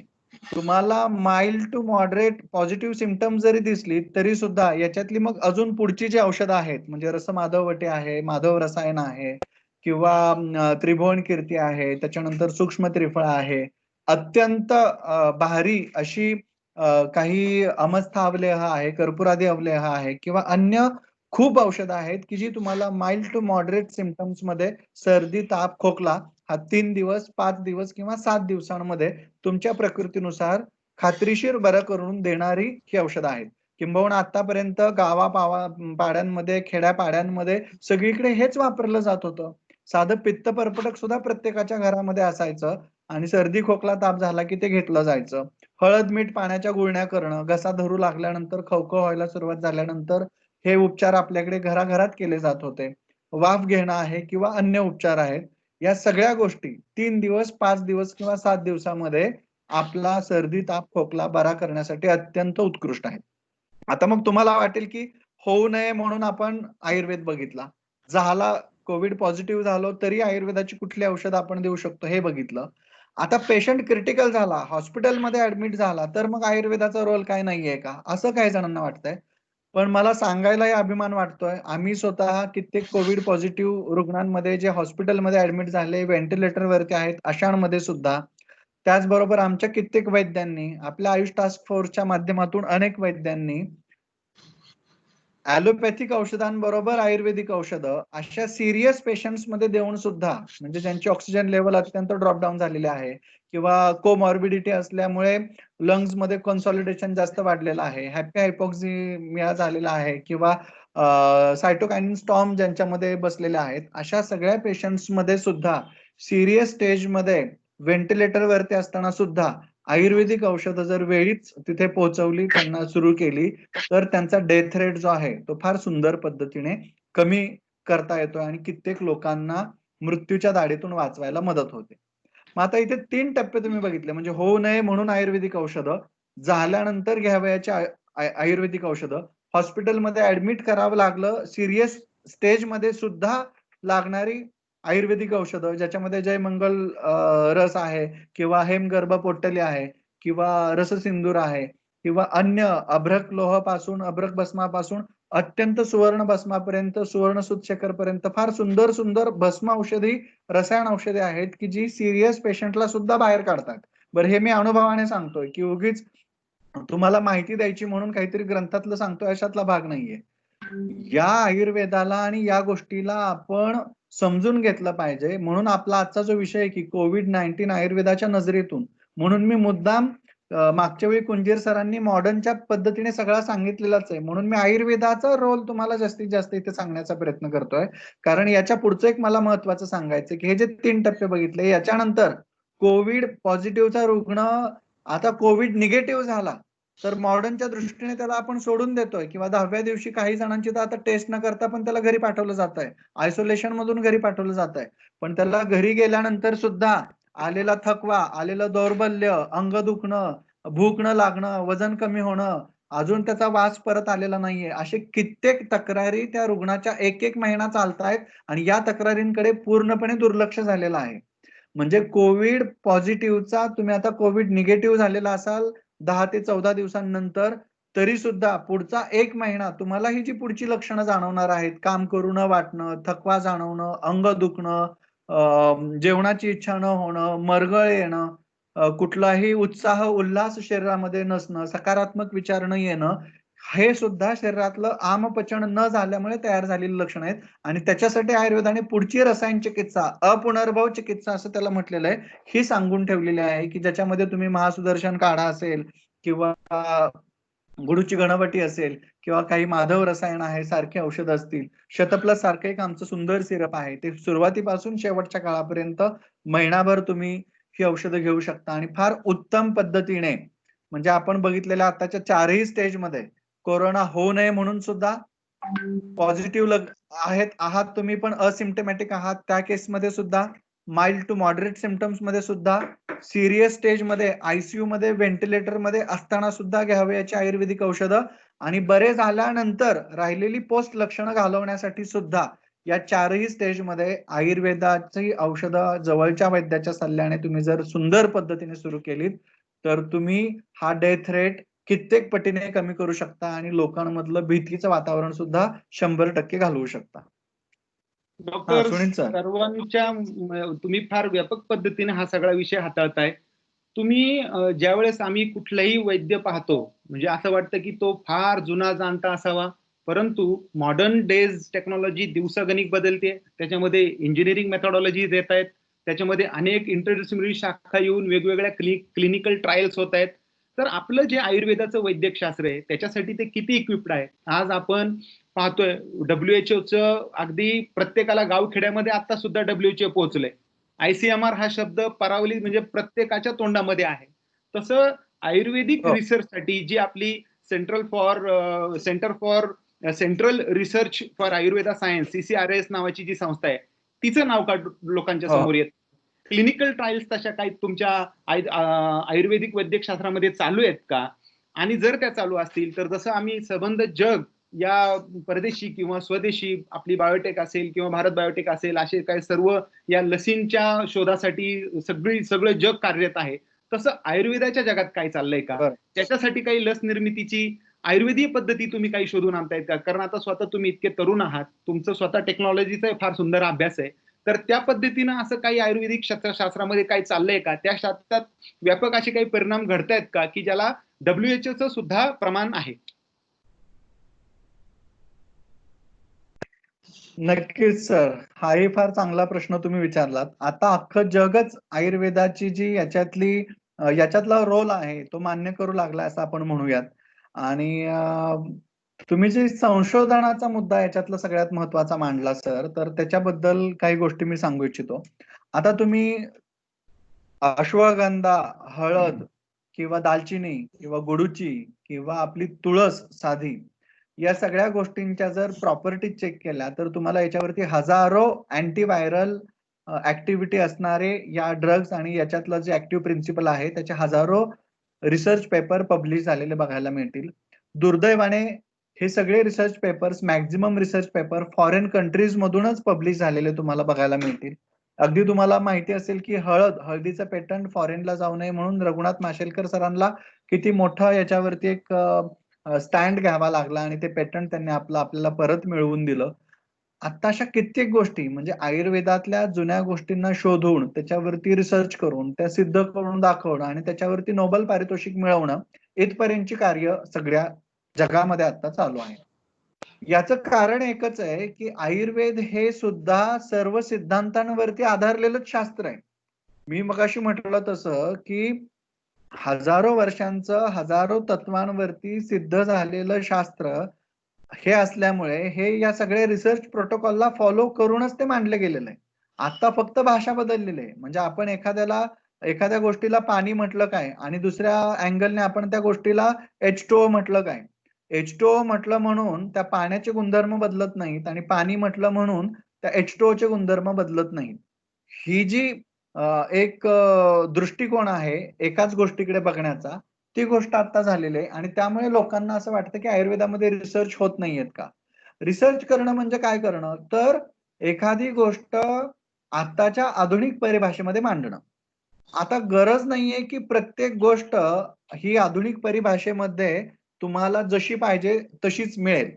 उदाहरणार्थ म्हणून काही गोष्टी सांगतो, की आता मला सांगा आयुर्वेदाची सुंदर दिनचर्या पाळलेली आहे, की लवकर उठलं पाहिजे, लवकर झोपलं पाहिजे, आहारामध्ये आपल्या काय काय घटक असले पाहिजेत, आपल्या विहारामध्ये काय काय गोष्टी असल्या पाहिजेत, आजार निर्मिती आपला कसा होतोय, ओके, एखादा आजार झाल्यानंतर त्याला आपण कशा पद्धतीने बरं केलं पाहिजे, हा जो प्रोटोकॉल सांगितलेला आहे, ही जी मेथोडॉलॉजी सांगितलेली आहे, ती तुम्ही जगाच्या कोणत्याही निकषावरती, कोणत्याही सायंटिफिक जर्नलमध्ये कोणत्याही प्रकारचा रिसर्च केला तरी याच्यात चुकीचं अजून एकही दाखवता आलेलं नाहीये. म्हणून मी उलट प्रश्न तुम्हाला आता आपल्या सगळ्या प्रेक्षकांनाही विचारतो की तुम्ही असे रिसर्च पेपर दाखवा ना की ज्याच्यामध्ये आयुर्वेदातलं एखादं म्हणणं चुकीचं निघालेलं आहे. आता सगळे काही जे रिसर्च पेपर होत आहेत त्याच्यात हेच सिद्ध होत आहे ना की हे हजारो वर्षांपूर्वी सांगून ठेवलंय आणि ते सगळ्यात बरोबर आहे. अशाच पद्धतीचे रिसर्च आपल्याला पाहायला मिळतात आणि म्हणून आपण म्हणतो ना की अतिपरिचयात अवज्ञा झालंय काय आयुर्वेदाचं सध्या की भारतीयांमध्ये पहिल्यापासूनच परिचित सायन्स हे असल्यामुळे त्याची आता अवज्ञात झालेली, त्याची माहितीच नाहीये आणि माहिती नसल्यामुळे आपण प्रत्येक वेळी त्याला एका वेगळ्या निकषातून बघायला सुरुवात करतोय. वर्ल्ड हेल्थ ऑर्गनायझेशनने सुद्धा त्यांची डेफिनेशन चेंज करून आयुर्वेदातली डेफिनेशन जी आहे स्वस्थ व्यक्तीची म्हणजे हेल्दी बिईंग कोणाला म्हणावं, ज्याचं फिजिकल, मेंटल आणि सोशल वेलबिईंग चांगलं आहे अशाला हेल्दी म्हणावं. ही आयुर्वेदाची समदोषा समग्निश्च समधातू मलक्रिया प्रसन्न आत्मेंद्रिय चेती स्वस्थिती विधीयते ही व्याख्या त्यांना घ्यावी लागली. म्हणजे इथूनच ह्या शास्त्राचं जे शाश्वतत्व आहे हे मला वाटतं की आपण बघितलं पाहिजे. आणि रिसर्चच्या बाबतीत म्हणाल तर खूप सुंदर रिसर्च आता होत आहेत. मागच्याच आठवड्यामध्ये आयुषचे जे सेक्रेटरी आहेत कोटेचा सर आणि जे प्रमुख आहेत आता रिसर्चचे ते नेसरी सर, या दोघांनीही डिक्लेअर केलं की कोविड-19च्या केसेसमध्ये आयुर्वेदाचे जे रिझल्ट आहेत हे खूप प्रॉमिसिंग आहेत आणि खूप उत्कृष्ट आहेत. त्यामुळे कोविड-19 सारखे पॅन्डेमिकच काय पण इथून पुढे येणाऱ्या आजारांवरती सुद्धा आयुर्वेद हा मॉडर्न सायन्सच्या सगळ्या निकषांमध्ये सिद्ध होणारा एक बेस्ट थेरपी म्हणून तुम्हाला बघायला मिळेल. कारण जे शास्त्र शाश्वत आहे, आपण म्हणतो ना हातच्या काकणाला आरशाची गरज नसते, बरोबर आहे. त्याच पद्धतीने स्वयंसिद्ध शास्त्र आहे. याच्यातली कोणतीही गोष्ट तुम्ही घ्या आणि रिसर्च करा, तुम्हाला ती आत्ताच्या मॉडर्न परिभाषेत सुद्धा परफेक्टच बसताना दिसेल. म्हणून मी मुद्दाम म्हटलं की तुम्ही अशा गोष्टी शोधा उलट की त्या आयुर्वेदात सांगितल्यात आणि त्याचा आता काय उपयोग नाहीये. नक्कीच डॉक्टर, तुम्ही फार विस्तृत पद्धतीने सांगितलं की जसं सूर्याला सूर्य आहे ह्याची प्रमाण द्यायची गरज नाही, परंतु या सगळ्या सो कॉल्ड डॉक्युमेंटेशनच्या जगामध्ये, मार्केटिंगच्या जगामध्ये आपण कुठंतरी कमी पडलो, स्वतःच आपण हारून बसलो आणि घर की मुर्गी दाल बराबर अशा पद्धतीनं स्वतःच आपल्याला स्वतःकडचा जो काही ठेवा आहे त्याला रिस्पेक्ट देता आला नाही. आणि कदाचित याच्याचमुळं आपलं हे जे काही 97% लोक आपली बरी होत आहेत ती केवळ ह्या दिलेल्या या आयुर्वेदाच्या ठेव्यामुळे होत आहेत, त्यांच्या ज्या काय आपल्या पद्धती आहेत त्याच्यामुळे होत आहेत. डॉक्टर, आता इतकं सगळं सुंदर विवेचन झाल्यावरती मला नक्कीच आपल्या प्रेक्षकांतर्फे आपल्याला आश्वस्त करावंसं वाटतं की आपण जी आहारशैली सांगितली, आपण जी काही दिनचर्या सांगितली ती नक्कीच आम्ही सर्व फॉलो करू. याच्यामध्ये जसं सकाळी उठल्यापासून आपला हा जो काही तुम्ही आहाराचा बाब सांगितली, तर डॉक्टर ह्या आयुर्वेदाच्या दृष्टीने हलकेसे शरीराला पचेल असे आणि ज्या त्या तुम्ही जे काय आता सांगितलं की कफ, पित्त आणि वात, तर या प्रकारच्या प्रकृतीला साजेसे असे काही छोटेसे किंवा सहज साधे असे काही व्यायाम प्रकार आहेत का, आणि ते असले तर कसे करावेत? नक्की. आयुर्वेदामध्ये सगळे व्यायाम हे अर्धशक्ती व्यायाम करायला सांगितलेले आहेत. म्हणजे तुमच्या शरीरयष्टीनुसार तुम्हाला जोपर्यंत कपाळाला घाम येत नाही, काखेमध्ये घाम येत नाही आणि नाका आणि तोंडावाटे श्वास आता सुरू होत नाही, तोपर्यंत तुम्ही व्यायाम केला पाहिजे. त्यामुळे वात प्रकृती, पित्त प्रकृती आणि कफ प्रकृती या तिन्ही प्रकृतीच्या लोकांनी हा कमीत कमी 10 मिनिटापासून ते अर्धा ते 1 तासापर्यंत रोज सकाळी व्यायाम हा केलाच पाहिजे. कोणताही व्यायाम करा, वॉकिंग करा किंवा अगदीच तुम्हाला कोणता व्यायाम करावासा वाटत नसेल, तर घरात आपण लोटांगण घालतो, लोळतो ना अक्षरशः, तसं लोळा. इकडून तिकडे आणि तिकडून इकडे असं 20 वेळा लोळून बघा तुम्ही. तुमच्या शरीराला घामोघाम सुरू होईल. श्वास, दम लागायला तुम्हाला सुरुवात होईल आणि तो सुद्धा एक उत्कृष्ट व्यायाम आपल्याकडे सांगितलेला आहे. त्यानंतर तुम्ही योगासनं करू शकता, प्राणायाम करू शकता. हाही एक उत्कृष्ट प्रकार आहे. त्याच्यामध्ये कपालभाती आहे, अनुलोम-विलोम आहे. हे जर प्राणायाम तुम्ही सोबत केलेत, तर याच्यामुळे तुम्हाला श्वसन संस्था तुमची अत्यंत उत्कृष्ट राहील, योग्य राहील आणि तुम्ही आजारांना तुमच्यापासून दूर ठेवू शकता. अनुलोम-विलोम प्राणायाम किंवा एकूणच कपालभातीच्या बद्दल जर आपण बघायचं ठरवलं, तर आता पल्स ऑक्सिमीटर आपण प्रत्येकाला होम क्वारंटाईन केलेल्या पेशंटला आणि यांना घ्यायला सांगतोय आणि हे घेऊन तुम्ही काय करताय की ऑक्सिजन चेक करताय. चांगली गोष्ट आहे, बघायला हरकत नाहीये. एखाद्या गोष्टीचं इन्स्ट्रुमेंट आलेलं आहे, ते इन्स्ट्रुमेंटेशनने शोधायला हरकत नाहीये. पण जे आपले गरीब बांधव आहेत किंवा गावाकडची लोक आहेत, ज्यांच्याकडे पल्स ऑक्सिमीटर पण नाहीये, यांनी आज काय करावं? तर त्यांनी स्वतःची श्वासाची गती तपासून बघावी. आपल्याला जिने चढल्यानंतर दम लागतोय का? थोडंसं पळाल्यानंतर दम लागतोय का? आपण आपला श्वास किती वेळ रोखून धरतोय? आपण तो अन्य सामान्य घरातल्या म्हणजे घरात तुम्ही 5 लोक आहात, तर बाकीच्यांना एवढा श्वास तुम्ही रोखून धरू शकताय का? की लगेच तुम्हाला श्वास सोडून द्यावा लागतोय, लगेच दम लागतोय. हे तुम्ही घरगुती तुमचं टेस्टिंग करू शकता ना. त्यासाठी प्रत्येक वेळी त्या पल्स ऑक्सिमीटरची तुम्हाला गरज नाहीये. किंबहुना मी म्हटलं तसं ॲडव्हान्स मशीन घ्यायला हरकत नाहीये. पण आपले जे खेड्यात राहणारे मित्र बांधव आहेत, ज्यांच्याकडे ही मशीन पण आता तिथे उपलब्ध नाहीये, त्यांनी काय करावं? तर त्यांनी श्वासाच्या गतीवरती, श्वासाच्या लयावरती, स्वतःला दम किती लागतो एखादी कृती केल्यानंतर, त्याच्यावरती स्वतःच्या बॉडीतली ऑक्सिजन लेव्हल ठरवावी. प्राणायाम आणि योगासनांच्या साहाय्याने ती ऑक्सिजन लेव्हल आपली वाढवावी. सकाळी-सकाळीच आपली बॉडी ऑक्सिरिच आपण करून घ्यावी व्यायामाच्या साहाय्याने. शुद्ध, स्वच्छ हवेमध्ये आपण जास्तीत जास्त फिरावं. त्याच्यानंतर सगळ्यात महत्त्वाचं, की हीच ऑक्सिजनची लेव्हल आपल्याला आपण घेतलेल्या आहारातून, द्रव पदार्थांतून पण मिळते. त्यामुळे कोमट पाणी जरी तुम्ही पिलात, तरी तुमच्या बॉडीतलं सेल्युलर लेव्हलचा ऑक्सिजन जो आहे ना, तो मेंटेन व्हायला लागतो. ओके. त्याचबरोबर तुम्ही सकस, ताजा आहार घेतला, की प्रत्येक ताज्या आहारामध्ये ऑक्सिजन भरभरून असतो. त्याच्यातून पण आपली ऑक्सिजन लेव्हल जी आहे, ती आपली फुलफिल व्हायला लागते.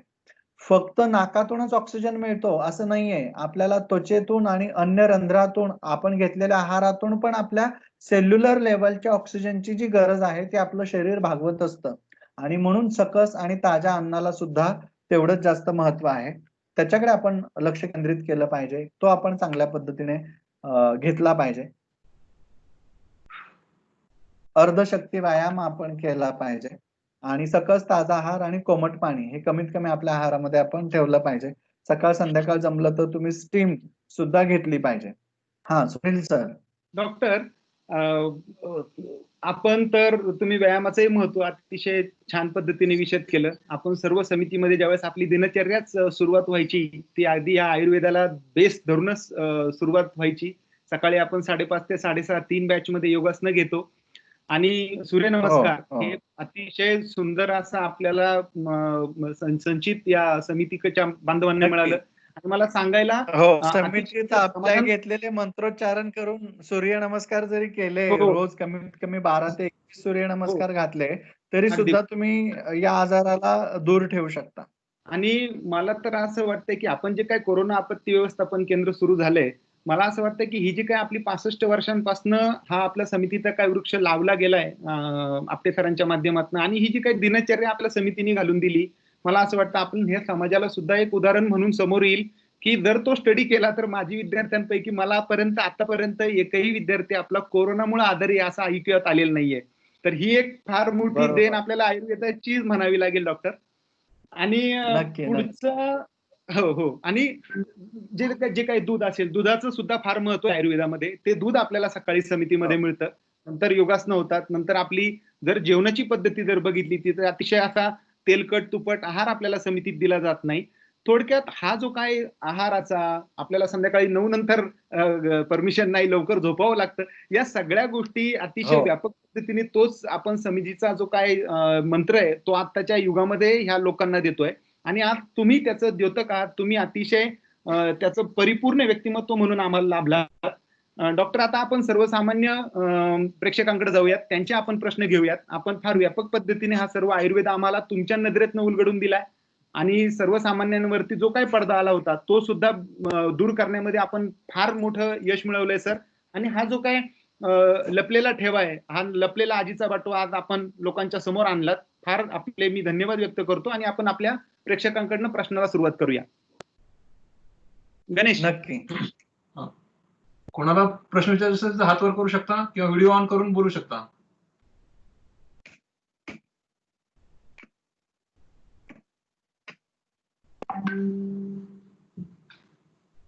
आता खूप लोक तोपर्यंत प्रश्न काढतील, प्रश्न तयार करतील, ते हात वर करा. गणेश सर आणि सुनील सर कोऑर्डिनेट करतील. तोपर्यंत 1-2 मिनिटाचं मी फक्त अजून मार्गदर्शन करतो. तुम्ही तोपर्यंत प्रश्न काढून ठेवा. प्रश्न आहे सर. अच्छा, हा, घ्या.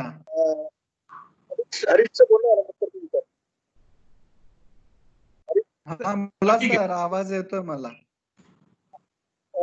मला जस्ट एक प्रश्न विचारायचा आहे की आता तुम्ही सांगितलं की आयुर्वेदाच्या माध्यमातून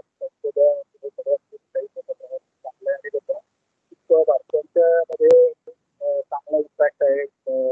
जागतिक पातळीवर सुद्धा आयुर्वेदाला अत्यंत. तर आमच्या माझ्यासारख्या सर्वसामान्य माणसाला रामदेव बाबांनी जे काही औषध केलं होतं ते आयुर्वेदिक होतं असं आम्हाला सांगण्यात आलं. तर त्या अनुषंगाने ते औषध येणार किंवा ते खरोखरच ते कोरोनावरती होतं तर काय, तर जरा त्याच्यात थोडं प्रश्न.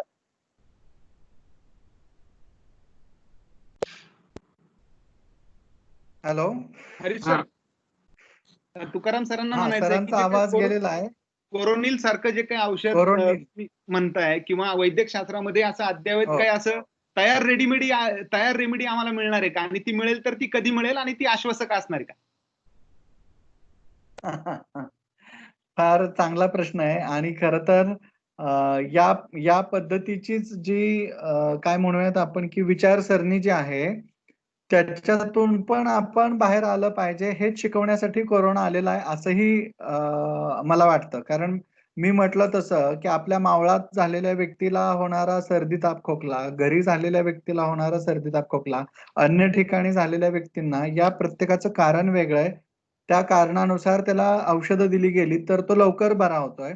सर्वसमावेशक एकच प्रकार जो आहे आणि सगळ्यांना सर्वसमावेशक असं एकच औषध, हीच जी पद्धत आहे, या पद्धतीमुळे अनेक फ्युचर प्रॉब्लेम्स जे आहेत ना, ते क्रिएट होत आहेत. आणि म्हणून पहिलं सिंगल लाईन आन्सर मी असं देईल, की प्रत्येक व्यक्तीचा सर्दी, ताप, खोकला हा त्याच्या प्रकृतीनुसार बघून ट्रीट केला, तर फार लवकर बरा होतोय. हा सगळ्यात महत्त्वाचा मेसेज आहे याच्यामध्ये. आणि आता वर्ल्ड हेल्थ ऑर्गनायझेशन सुद्धा थोड्याच दिवसात पर्सनलाइज्ड मेडिसिन वरती येईल. म्हणजे प्रत्येक व्यक्तीसाठी वेगवेगळं औषध त्याच्या प्रकृतीनुसार घेण्यासाठी याच्यावरती येईल. तोपर्यंत काय? तोपर्यंत नो डाउट आपण एखादं व्हॅक्सिन किंवा रामदेव बाबांसारख्या, कोरोनिल सारख्या एखाद्या सर्वसमावेशक औषधाची वाट बघतोय. सर्वसमावेशक औषध जरी तुम्ही काढलत आणि आलं, आयुर्वेदात सुद्धा ते अशा पद्धतीची खूप औषधं आहेत. मग भले ते गुडूची घणावटी असेल, कोरोनिल असेल किंवा मी आता म्हटलं तसं माधव रसायन आहे, शतप्लस आहे. या सुद्धा औषधांनी अशाच पद्धतीचे खूप सुंदर रिझल्ट दिसतायत. होतंय असं की या औषधांची तेवढी जाहिरातबाजी किंवा तेवढं लोकांपर्यंत पोहोचणं होत नाही. पण दुर्दैवानं बाकीची औषधं फार पटकन पोहोचतात. ते शास्त्र तेवढ्या लवकर आज घराघरात पोहोचलेलं आहे. त्यामुळे सुद्धा लागणारी जी एक धडपड आहे ती नो डाउट की वेगळी असणार आहे. पण तरी सर तुमच्या प्रश्नाचं उत्तर मी असं सांगेल की थोड्याच दिवसात तुम्हाला लक्षात येईल की राजाश्रयापेक्षा लोकाश्रय आयुर्वेदीय औषधांना जास्त मिळालेलं आहे. आणि लोकच प्रेफर करणार आहेत की त्यांना सर्दी, ताप, खोकला झाल्यानंतर ही औषधं घेऊन लवकरात लवकर बरं होणं. आणि WHO आणि आता ICMRचा आणि आयुषचा जो एक कंबाईन प्रोजेक्ट चालू आहे, त्याचे खूप प्रॉमिसिंग रिझल्ट आलेले आहेत. कदाचित याच महिन्यामध्ये तुम्हाला ती औषधं सुद्धा आयुष विभागातर्फेच डिक्लेअर झालेली ऐकायला मिळतील. त्यामुळे आपण सकारात्मक राहूयात आणि सर्वसमावेशक गव्हर्नमेंट थ्रू डिक्लेअर होणाऱ्या औषधांची आपण वाट पाहूया. ही नक्की मिळणार आहेत, त्याच्याबद्दल खात्री बाळगा. आणि कोरोनावरती आपल्याला या माध्यमातून नक्की सुंदर औषधं अवेलेबल होणार आहेत. धन्यवाद डॉक्टर. पुढचा काही प्रश्न असेल कुणाचा? हो, विचारू. हा बोला बोला. हॅलो. आपलं नाव सांगा आधी. हा, पुष्पा आरोटे. पुष्पाताई थोरात. हॅलो, पुष्पा आरोटे. हा बोला बोला बोला बोला मॅम. बोला कॉल करू ताई. शकता तुम्ही. कॉल करू डॉक्टरांना असा आवाज येतोय? हो येतोय. हा, डॉक्टरांना असं विचारायचंय, डॉक्टरांनी दिनचर्या व्यवस्थित सांगितली आहे, परंतु एक्झॅक्ट कशी, म्हणजे सकाळी लवकर उठायचं. लवकर म्हणजे किती वाजता उठायचं? त्यानंतर नाश्ता किती वाजता करावा? जेवण किती वाजता घ्यावं दुपारचं? रात्रीचं जेवण किती वाजेपर्यंत घ्यावं? जेवणानंतर किती तासानंतर झोपावं? आणि रात्री ऍटलिस्ट कितीपर्यंत झोपावं? हे जरा सांगितलं म्हणजे एक लक्षात येईल दिनचर्या एक्झॅक्ट कशी असावी. Doctor Okay. अभ्यासाचं टाइम टेबल फार देतो छान ना, प्रश्न आहे. तसं दिनचर्याचं टाइम टेबल द्या. आता Definitely. मुलांचा ठीक आहे, चालेल. 10वीचा निकाल आहे. 10वीचा निकालामध्ये भरपूर यश मिळवलंय मुलांनी. त्यांना गुरुजी टाइम टेबल देतात. तसं आम्हाला तुमच्याकडनं टाइम टेबल हवंय प्रत्येकाला. कारण डॉक्टरांनी सांगितल्याशिवाय ते फॉलो होत नाही. सर्वांना माहिती आहे, कळते पण ते वळत नाही. आता तुम्ही सांगितलं तरच ते वळत कळेल. नाही. अगदी अगदी बरोबर. म्हणून आधी सोप्या भाषेत मी सांगितलं होतं, प्रत्येक व्यक्तीसाठी ते वेगळं असतं म्हणून, की भूक लागल्यानंतर जेवण करा, तहान लागल्यानंतर पाणी प्या, लवकर झोपा, लवकर उठा. पण बऱ्याचदा सर्वसमावेशक सांगितलं की ते आपल्याला म्हणजे अभ्यास करा म्हटलं की कळत नाही. कसा करा याचे नोट्स आणि पॉइंट्स काढून दिले की तो लवकर डायजेस्ट होतो. तसेच हा विषय आहे. त्यामुळे शक्यतो 6 वाजता, अगदी शक्य नसेल तर 7 वाजता सूर्योदयापूर्वी तरी आपण किमान उठलं पाहिजे. उठल्यानंतर आपण दात घासणं, ब्रश करणं, दंतधावण, दंतमंजनने करणं हे महत्वाचं आहे. त्याच्यानंतर कोणतंही तेल म्हणजे तेल किंवा आयुर्वेदात सांगितलेली काही औषधी सिद्ध तेल आहेत, या तेलाने गंडूश किंवा कवल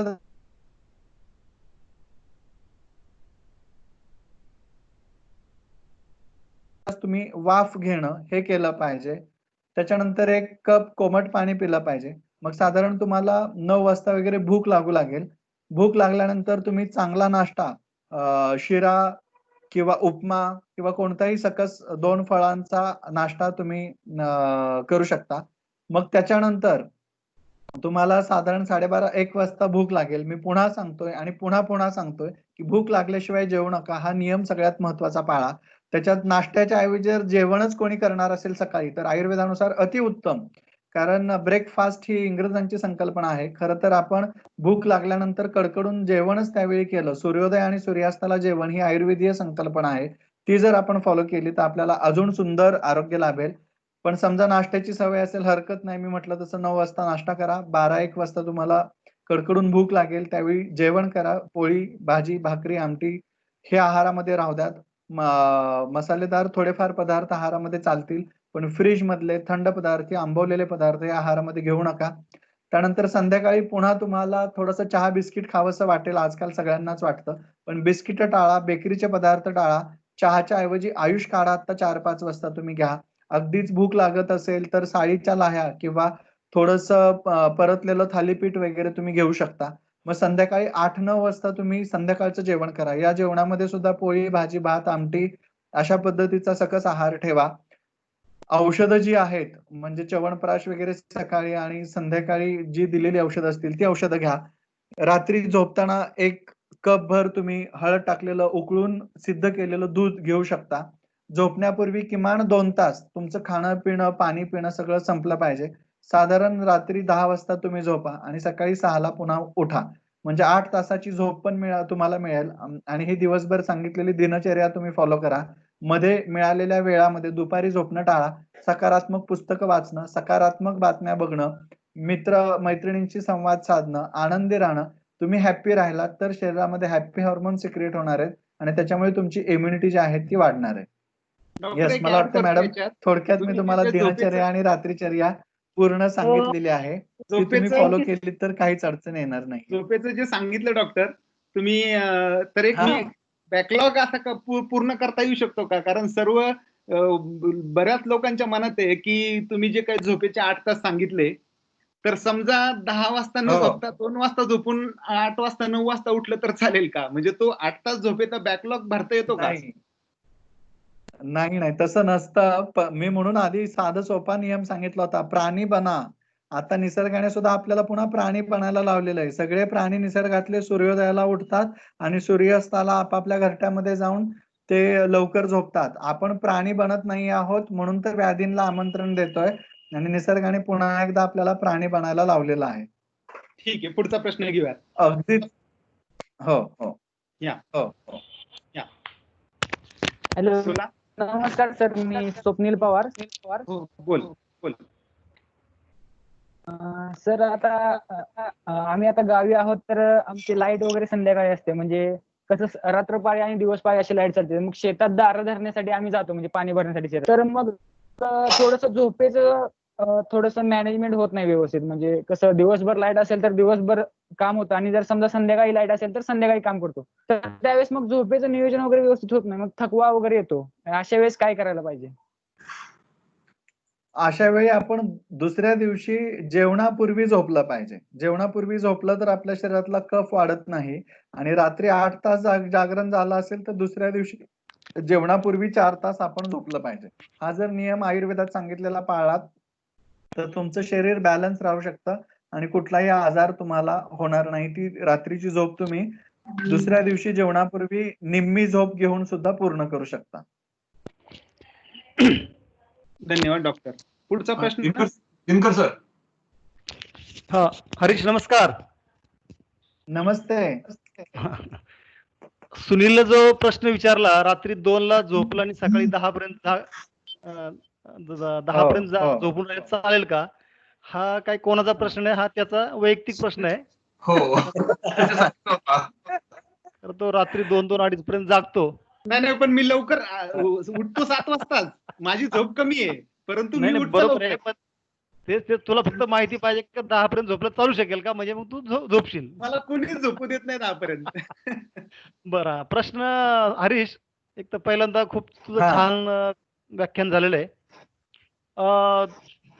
जेवणाचं मी तुला मला अशी माहिती पाहिजे का मी ते डॉक्टर दीक्षितांचं फॉलो करतो. आवाज येतो माझा? हा, येतोय. हा, बोला सर, बोला.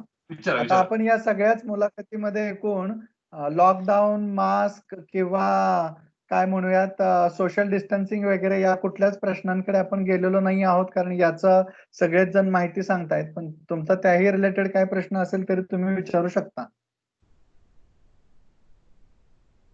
बोला दिनकर सर. तुमचा आवाज येत नाही. दिनकर सर आवाज येत नाही. बालाजी विचार. विचारू. हा विचार.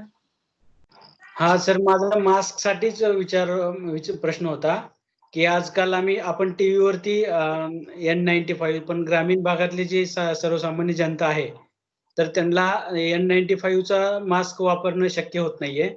तर त्याची लेअर कुठली असली पाहिजे आणि कसं काय त्याच्याबद्दल विचारायचं होतं. हा पण प्रश्न चांगला आहे. आता खरं तर तुमची वस्ती रानात मध्ये राहत असाल, वस्तीवरती राहत असाल तर तुम्हाला खरंच मास्कची गरज नाहीये आणि 6 फूट ते 12 फूट डिस्टन्सिंग जर मिनिमम 6 फुटाचं ठेवत असाल तरी गरज नाहीये. पण आता शासनाच्या नियमांनुसार आणि त्यांनी पॅन्डेमिक ऍक्टमुळे प्रत्येकालाच मास्क घालणं कंपल्सरी केलं असल्यामुळे तुम्ही घरच्या घरी सुती कापड घ्या. सुती कापडाचा एक मास्कच्या म्हणजे तोंडाच्या आकाराचा आपला कापड, आपण जे उशीला एखादी खोळ शिवतो ना त्या पद्धतीची खोळ तयार करा आणि त्याच्यामध्ये अजून एक कापडाचा तुकडा की जो औषधांनी सिद्ध करून किंवा तुळस, वेखंड, हळद अशा पद्धतीचे अँटीव्हायरल ड्रग लावून ती एक तुकडा तुम्ही त्याच्यामध्ये टाकू शकता. म्हणजे आपोआपच तुमचा 3 लेअर फिल्टर मास्क, म्हणजे रुमालाच्या सुद्धा 3 घड्या घातल्या आणि त्याच्यामध्ये थोडंसं निर्गेल, सुंठ किंवा अमृतधारा म्हणजे ओवा, भीमसेनी कापूर आणि पुदिना याचं मिश्रण करून एक 2 थेंब तिथे तुम्ही लावलेत किंवा निलगिरी तेलाचे 2 थेंब टाकलेत तरी सुद्धा तुमचा बेस्ट अँटीव्हायरल मास्क तयार होतो घरच्या घरी. त्यामुळे तुम्ही N95 मास्कच वापरला पाहिजे असं काही नाहीये. रुमालाची 3 वेळा मास्क बनवून तो लावू शकता आणि तुमचं स्वतःचं संरक्षण याच्यातून करू शकता. पुढचा प्रश्न. दिनकर सर तुम्हाला विचारायचं का? दिनकर सर बोला. अनम्यूट करा. दिनकर सरांचा प्रश्न. हो. हा प्रश्न असा होता की डॉक्टर दीक्षितांचं गेली 2 वर्ष मी फॉलो करतो आहे आणि त्याचा मला खूप छान अनुभव पण आला. मी गेली 2 वर्षामध्ये मी एकदाही आजारी नाही पडलो आणि ओव्हरऑल ते मला खूप छान वाटतंय. तर ते योग्य आहे का हा एक प्रश्न होता. आणि दुसरा आहे की सकाळी आता लोक अलीकडे हॅलो दीक्षित डाएट. हा नाही आवाज पूर्ण करा सर, पूर्ण करा, मी बोलतो. हा आणि सकाळी जे आता कोमट पाणी लोक पित आहेत तर ते कोमट पाणी साधं कोमट पाणी पिणं योग्य आहे की त्यामध्ये मध टाकून लिंबू पिळून, हे फक्त क्लिअर करा. आणि रात्री दूध पिणं योग्य आहे का? कारण काही ठिकाणी म्हणतात नाही पाहिलं पाहिजे. बस, धन्यवाद. हरीश सर. हा यांचं म्हणणं मी पोचवतो, कदाचित आवाज नसेल आला तर, की ते 2 वर्षापासून तो डाएट पॅटर्न फॉलो करतात 2 वेळा जेवण्याचा.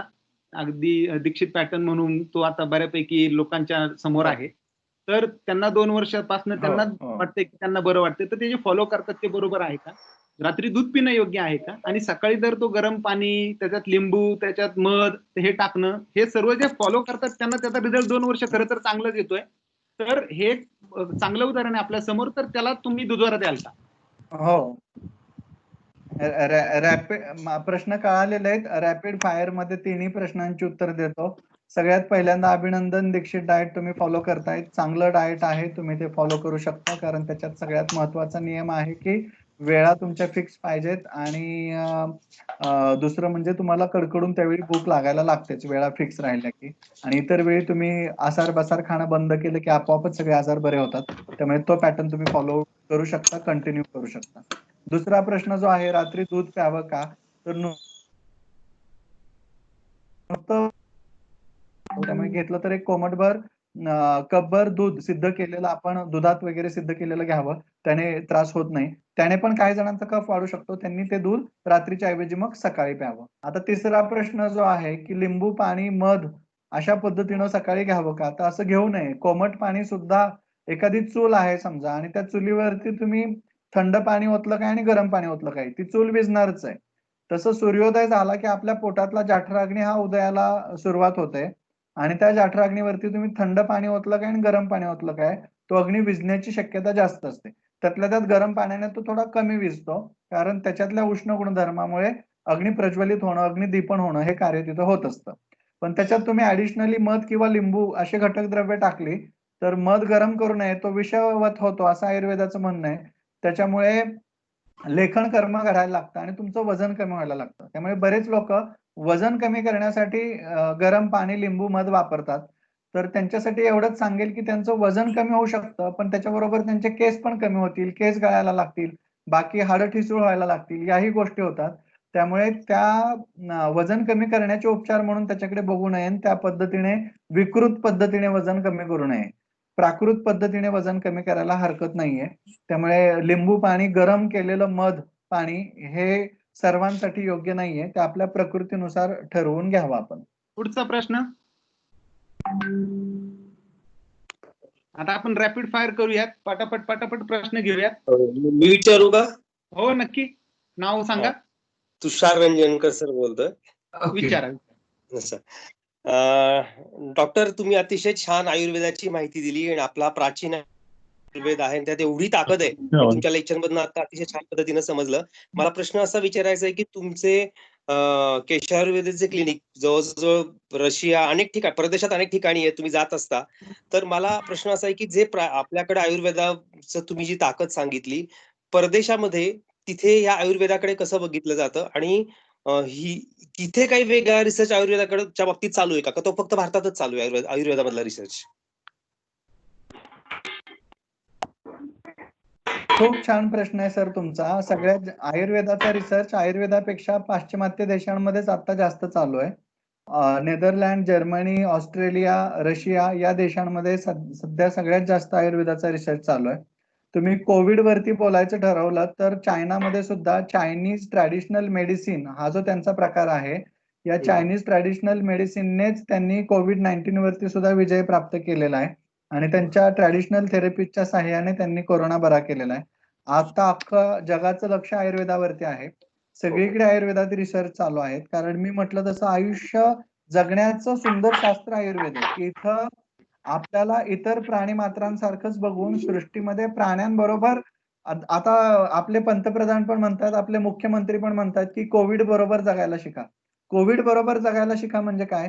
या सृष्टीतल्या प्रत्येक जीवजंतू बरोबर तुम्ही जगायला शिकलं पाहिजे.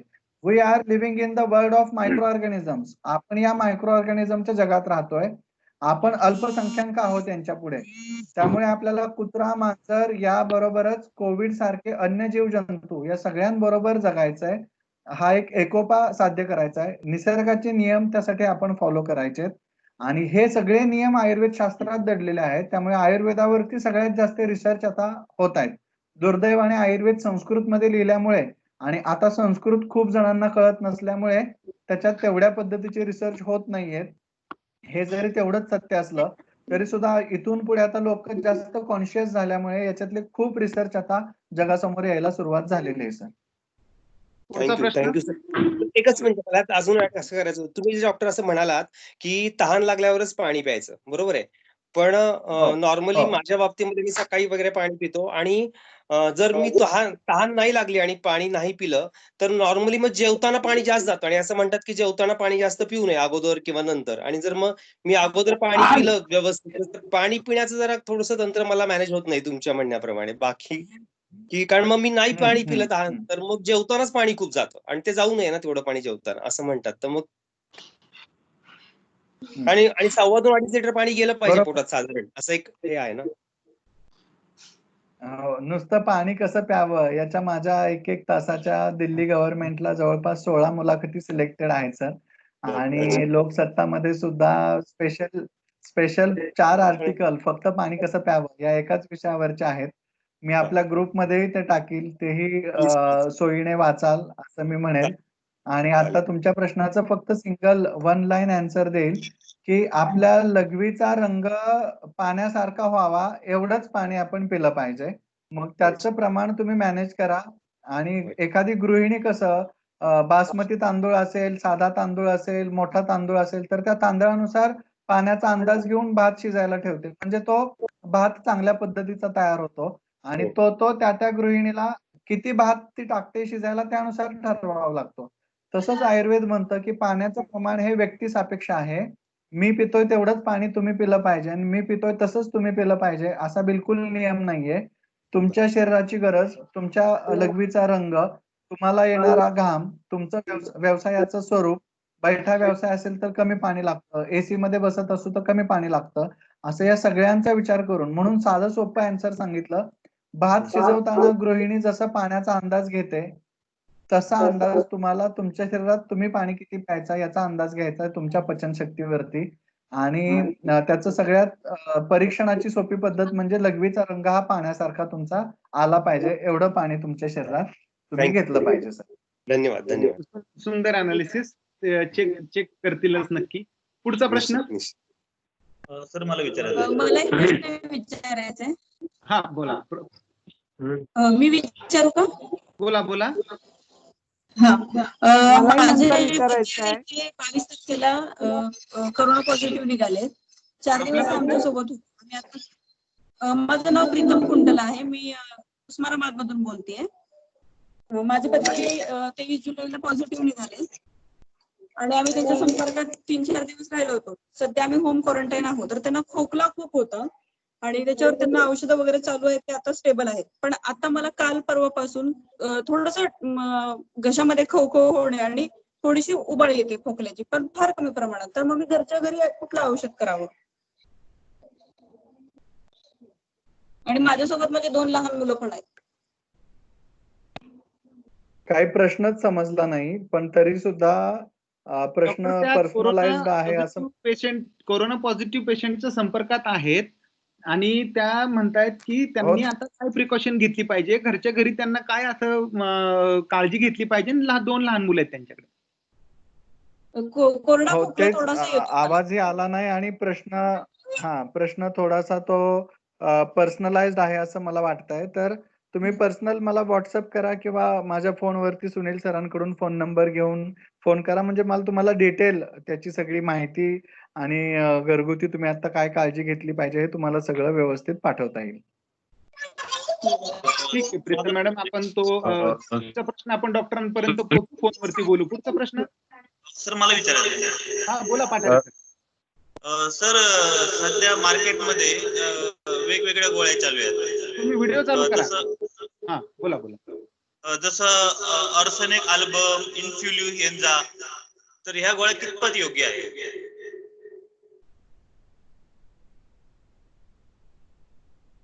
सर प्रश्न विचारलाय. आवाज आलाय का?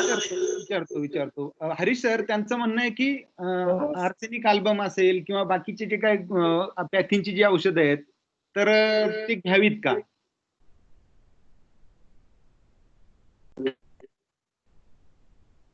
सुनील सर, तुमचाही आवाज जातोय पण मला प्रश्न समजलेला आहे, त्यामुळे मी त्या प्रश्नावरती उत्तर देतो एका वाक्यामध्ये. तसं आयुर्वेदातलं सगळ्यात सुंदर औषध आहे महासुदर्शन काढा.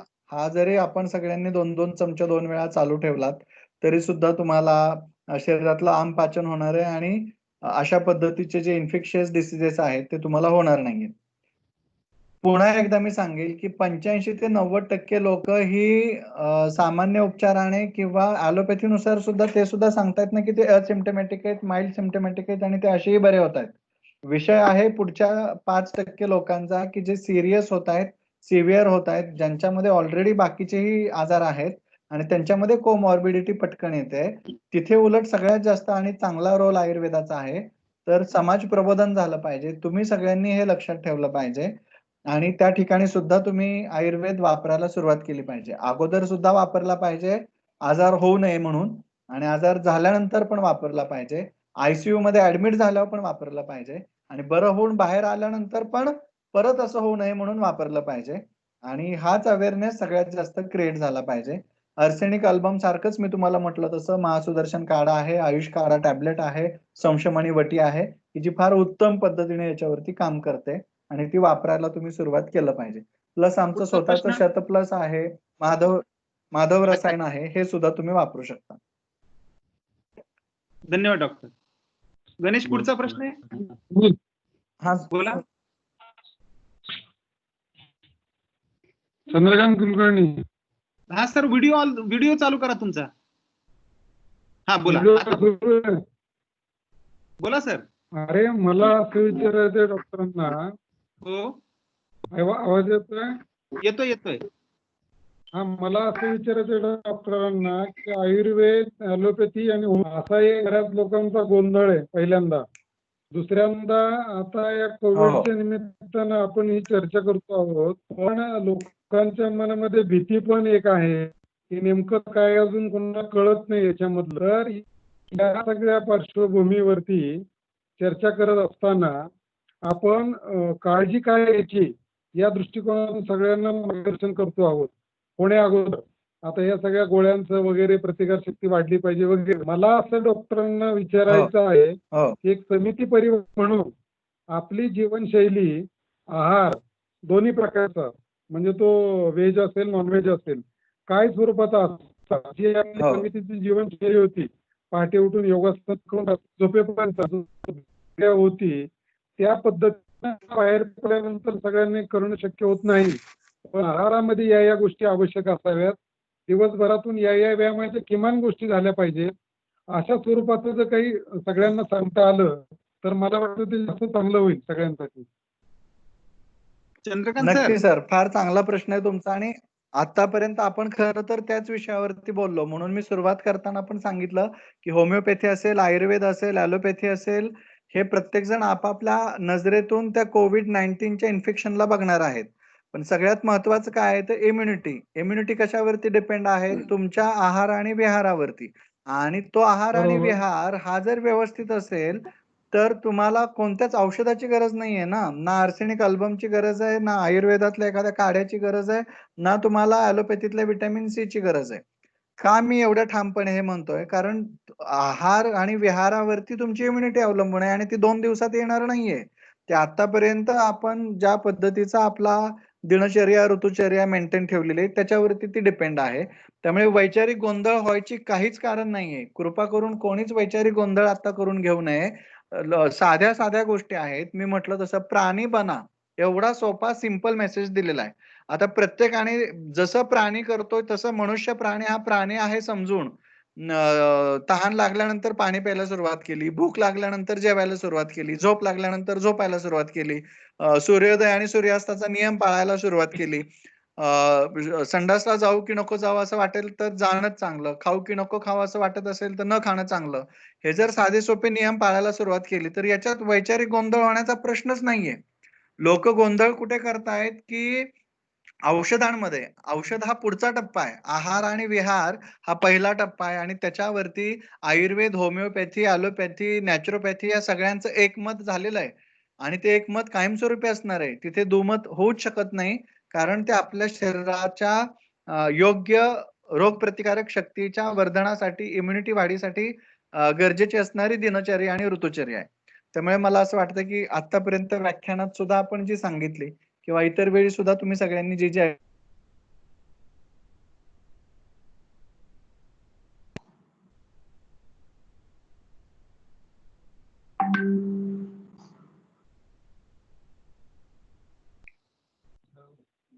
गणेश हा आवाज कट झाला होता.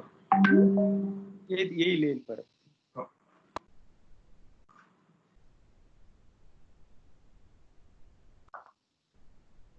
अरे ते लेफ्टच झाले मीटिंग मधून. येतील करतोय परत. त्यांनी जे सांगितलं चंद्रकांत सर की मूळ वैचारिक गोंधळ होणं आपलं अपेक्षित नाहीये, कारण आहार आणि विहारावरतीच आयुर्वेदाचा सगळा बेस आपल्याला मिळालेला आहे. त्याच्यामुळं समितीने जी सांगून दिलेली काय आहार पद्धती बरोबर आहे. आपल्याला धकाधकीच्या जीवनात ते पाळणं कदाचित थोडंसं कठीण होत असेल, परंतु आता 2020 फक्त जगण्यासाठीच आहे. त्याच्यामुळं आपण कामासाठी का काम आपल्यासाठी हा आपण सर्वांनी तर नियम ठरवून घ्यायचा आहे आणि निदान 2020 मध्ये फक्त जिवंत राहूयात. मग त्याच्यासाठी जे काय करावं लागेल त्याचे सगळे नियम पाळू, परत आपण समितीत आयुष्य जगू आणि शक्य असेल तितक्या प्रमाणात ह्या आहाराचं विहाराचं जर पावित्र्य जपलं तर मला असं वाटतं आपण कोरोनाला आपण आपल्यापासून लांब ठेवू. बरेचसे छोटे नियम आहेत. आपण समितीमध्ये असताना सांगितलं की आता कुणालाही आवडत नाही सकाळी लवकर उठावं. तुम्ही आता कार्यकर्ता मीटिंग मध्ये सांगितलं की आपल्याला आपण लहान असताना आवडत नव्हतं लवकर उठावं, परंतु तो एक बडगा होता समितीचा की नाही, जर नाही उठलो तर तुम्हाला ऍडमिशन कॅन्सल केलं जाईल. योगासनाला 4 अब्सेंटी आल्या तर तुमचं ऍडमिशन कॅन्सल होऊन जाईल. दूध आपण प्यायचो, दूध जबरदस्तीने मुलांना प्यायला लावायचो. आजच त्याची प्रणिती पाहतोय की आज तुम्ही इतकं वय असूनही ठणठणीत दिसताय. वैद्य सर ठणठणीत आहेत, तुषार रंजनकर सर ठणठणीत आहेत, तुकाराम सर तर एकदम असं युवा पिढी सारखे वाटतायत. तर ह्या सगळ्या याच्यातूनच उत्तर आपल्याला मिळालेली आहेत की आपण जो काही समितीचा आहारशास्त्राचा जो काही वसा आहे तोच आपण ह्या समाजाला दिला. त्यांनी जर तो जबरदस्तीने आताही पाळला, मला वाटतं बरेचसे आपण आताही मला सांगितलं की मी उठणं वगैरे, पण अजूनही आपण सूर्यनमस्कार करतोय. आपले तांबोळी सर वय वर्ष 88 झाले तरी ते सूर्यनमस्कार करतायत. मला असं वाटतं हा कुठलाही वैचारिक गोंधळ न होता जर आपण आपल्या बेसिक्स फक्त आहार, विहार, व्यायाम ह्या जरी गोष्टी पाळल्या तरी आज आपल्या इथं सर्व जे काय ऐकत आहेत त्या सर्व लोकांना आपल्याला सांगू इच्छितो की आयुर्वेदाचा हा बेसच आहारावरती आहे, चयापचयावरती आहे आणि त्यापासनं जे काय आपल्याला पुढे आयुष्य दिलंय त्या सगळ्यांना आपण निरोगी राखू शकतो आणि या कोरोनाला अंगाशी भिडू शकत नाही अशी काळजी, अशी अतिदक्षता घेऊ शकतो. डॉक्टरांनी आपल्याला तेच सांगितलं आणि आपणही आपल्या याच समितीचं संचित या समाजाला या सगळ्या संवाद पुष्पाच्या माध्यमातून सांगूयात आणि तोच जीवनशैली जर आपण अंगीकारली तर मला असं वाटतं की आपण कोरोनाचं हे युद्ध नक्कीच जिंकू. अजून कोणाला प्रश्न आहेत का? आहेत सर आलेले डॉक्टर. एक मिनिट मला एक प्रश्न आहे. हो हॅलो बोला. मला असा प्रश्न आहे, आजकाल हे व्हॉट्सअप युनिव्हर्सिटीने असे एक प्रश्न निर्माण आपलं केले. नाव सांगा. खैरे बोलतोय. व्हिडिओ चालू करा. व्हॉट्सअप युनिव्हर्सिटीने ज्ञानेश्वर सर व्हिडिओ चालू करा तुमचा.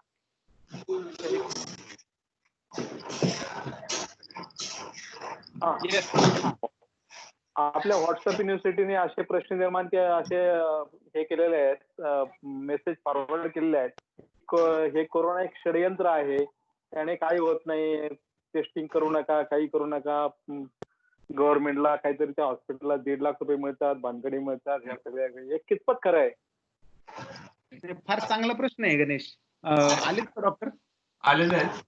आलोय डॉक्टर फार म्हणजे खैरे सरांनी अतिशय छान प्रश्न विचारला की बरेचसे आपल्याला कोरोना वॉर्ड मधनं व्हिडिओ पाहायला येतात की हे षडयंत्र आहे, काही तुम्ही याच्यात हे करू नका, हम आते खाते पीते भले होके चले जाते, ये सब डॉक्टर फार्मास्युटिकल इंडस्ट्री का बहुत बड़ा षडयंत्र है, काही करू नका, कोरोना येतो कोरोना जातो, काही काळजी करू नका. तर ह्या सगळ्या ह्या ज्या काही व्हॉट्सअप वरती ज्या काही वार्तालाप होते कितपर्यंत सत्य आहे आणि नक्की ह्या सर्वसामान्य माणसांनी कोणावरती विश्वास ठेवायचा आहे?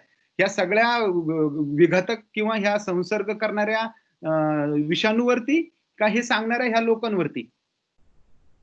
फार चांगला प्रश्न आहे आणि महत्वाचा प्रश्न आहे. याचं फार स्ट्रेट फॉरवर्ड उत्तर देईल मी माझ्या स्वभावानुसार. ओके, पहिल्यांदा कोरोना आहे की नाही तर आहे. कोरोना थोतांड आहे का? तर बिलकुलच नाहीये. तो इन्फेक्शियस आहे, तो हायली कंटेजियस आहे, तो तुमच्याकडून दुसऱ्याला ट्रान्सफर होणार आहे. तर मग त्याची आपण काळजी घेतली पाहिजे की नाही घेतली पाहिजे? तर 100% आपण त्याची काळजी घेतली पाहिजे. आता मग जो पुढचा त्यांचा प्रश्न आहे की हॉस्पिटलमध्ये व्हिडिओज येत आहेत किंवा ते षडयंत्राच्या गोष्टी येत आहेत किंवा हे, या सगळ्या गोष्टींमध्ये डॉक्टरचा कुठंच संबंध नाहीये. कारण डॉक्टर मास्क बनवत नाहीत, डॉक्टर पीपीई किट बनवत नाहीत, डॉक्टर औषधं निर्माण करत नाहीत, कुठल्याही डॉक्टरचं मोठमोठं हॉस्पिटल नाहीये. सगळ्या कॉर्पोरेटरची, सगळ्या मोठमोठ्या आमदार खासदारांची हॉस्पिटल असतात. मोठमोठ्या औषधाच्या कंपन्या वेगळ्या बिझनेसमॅनच्या असतात. एखाद्या गोष्टीतला बिझनेस तुम्ही नाकारू शकत नाही, तो व्यक्ती सापेक्ष आहे. तो त्याच्या प्रवृत्तीनुसार, काहींनी या लॉकडाऊनचाही फायदा करून घेतला, काहींनी दारूच्या दुकानातून पण पैसे कमावले, काही जण अजून कशातून पैसे कमवतील. षडयंत्र हा वैयक्तिक त्या व्यक्तीच्या बिझनेसचा वैयक्तिक पार्ट आहे.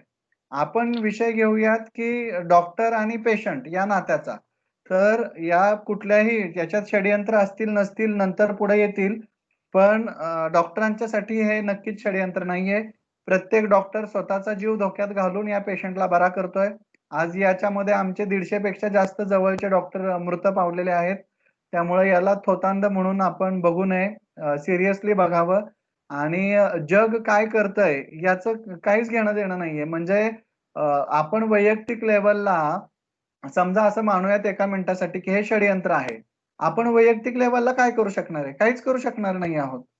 आपल्या हातात फक्त आपला जीव वाचवणं एवढंच आहे. आणि आपण जर या भूलथापांना एखाद्याने पाठवलेल्या व्हॉट्सअपला भुलून जर काळजी नाही घेतली तर आपण इन्फेक्टेड होण्याचे आणि आपण डिसीज होण्याचे चान्सेस सगळ्यात जास्त वाढलेले आहेत. त्यामुळं जिथं जे चालत असेल तिथं ते चालू द्यात, पण तुम्ही या कुठल्याही भूलथापांना बळी पडू नका. कोरोना आहे की नाही आहे आणि डॉक्टर काय करतोय, तो डॉक्टर पेशंट बरा करतोय. राहिलेले सगळे जे ज्यांना ज्यांना जिथं जिथं चान्स मिळतोय तिथं तिथं ते बिझनेस करतायत आणि ते करत राहणार आहेत. त्याला आपण काहीच करू शकत नाही. सरकारपासून परतीचा प्रवास सुरू करूयात. हा बोला. धन्यवाद डॉक्टर. डॉक्टर बोला बोला. मी वडील बोलतो. हा बोला बोला. नमस्ते, बोला बोला. मी काल परवा दवाखान्यात गेलतो आमच्या गावातल्या. ते म्हणले मला तुम्ही बीपीच्या गोळ्या सुरू करा. बीपीच्या गोळ्या सुरू काय कारण आहे म्हणलं, मला आता काय होत नाही, काय नाही, जात नाही. पण तरी डॉक्टर काय म्हणले, तुम्ही बीपीच्या गोळ्या तुम्हाला पाठील सुरू कराव्या लागतील. कारण माझी कंबर दुखायला लागली होती, मी डॉक्टरकडे गेलतो. मग ते मला असे बीपी तुम्हाला वाढतोय, बीपीच्या गोळ्या तुम्ही पाठील रोज चालू करा. आयुर्वेदिकचं काय आहे त्याच्याबद्दल तुम्ही सांगणार मला? तुमचा अगोदर सलग 3 दिवस बीपी तपासून बघितला पाहिजे. सलग 3 दिवस बीपी तपासल्यानंतर तो जर नॉर्मल पेक्षा जास्त असेल आणि तुम्ही हायपरटेन्सिव्ह असाल तर तुम्हाला बाकीच्या कुठल्या कारणांमुळे हा आजार जडलाय म्हणजे हायपरटेन्शनचा, ते जवळच्या वैद्याकडून तपासून घ्यावं लागेल आणि त्याच्यातली आयुर्वेदातली औषधं सुरू करावी लागतील. आणि जर तुमच्याकडे आयुर्वेदातला तज्ञ व्यक्ती उपलब्ध नसेल, जवळ दवाखाना नसेल, तर ॲलोपॅथीतल्या ज्या बीपीच्या गोळ्या आहेत त्या तुम्ही सुरू केल्या पाहिजेत. तुमच्याकडे 2च पर्याय आहेत. त्यामुळे माझी मतं नेहमी स्पष्ट असतात, स्ट्रेट फॉरवर्ड असतात. बीपी साठी काहीही घरगुती करत बसू नका. ठीक आहे. पुढचा प्रश्न आहे. आता आपण परतीचा प्रवास सुरू करूयात, कारण फार वेळ झालाय आणि तुम्ही फार तुमचा मौल्यवान वेळ आम्हाला सर्वांना दिलाय. पुढची एक मीटिंग आहे, 5 मिनिटात थांबलो आपण. ठीक आहे. आता आपण हा बालाजी.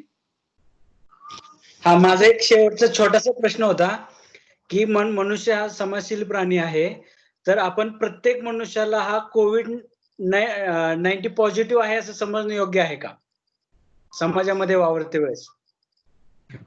फार चांगला प्रश्न आहे. याच्यात गंमत काय आहे, मी एक छोटंसं उदाहरण देतो तुम्हाला. समजा इलेक्ट्रिकल खांब आहे आणि त्या खांबाला वायर चिटकलेली आहे. ओके. आता रस्त्याने जाताना प्रत्येक खांबच वायर चिटकून त्याच्यातून इलेक्ट्रिकल करंट वाहतोय असं जर समजून तुम्ही थोडीशी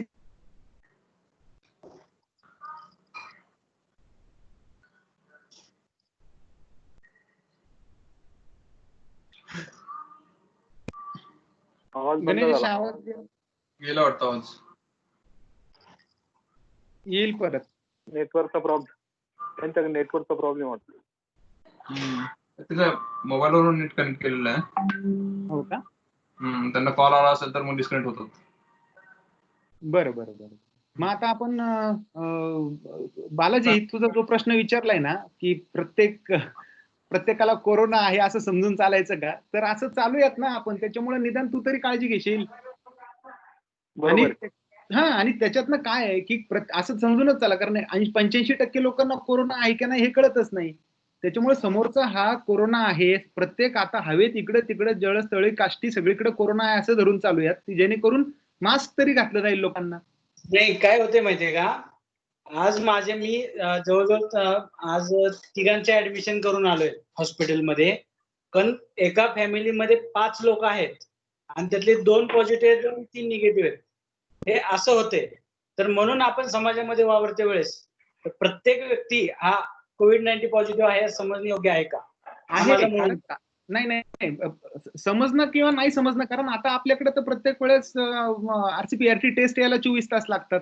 त्याच्यामुळे आपल्याला कसं कळणार की समोरचा माणूस पॉझिटिव्ह आहे का निगेटिव्ह आहे. जर आपण प्रिकॉशनरी मेजर्स पद्धतीने घेतलं की हा पॉझिटिव्ह असेल तर आपण आपली अतिदक्षता घेऊयात आणि आपण स्वतः मास्क वापरूयात स्वतः, कारण त्याचा प्रवेश हा फक्त तोंडा, नाका आणि डोळ्यावाटे होऊ शकतो. तेवढे 3 भाग जर आपण जपले तर कोरोना आपल्याला शिवणार नाही.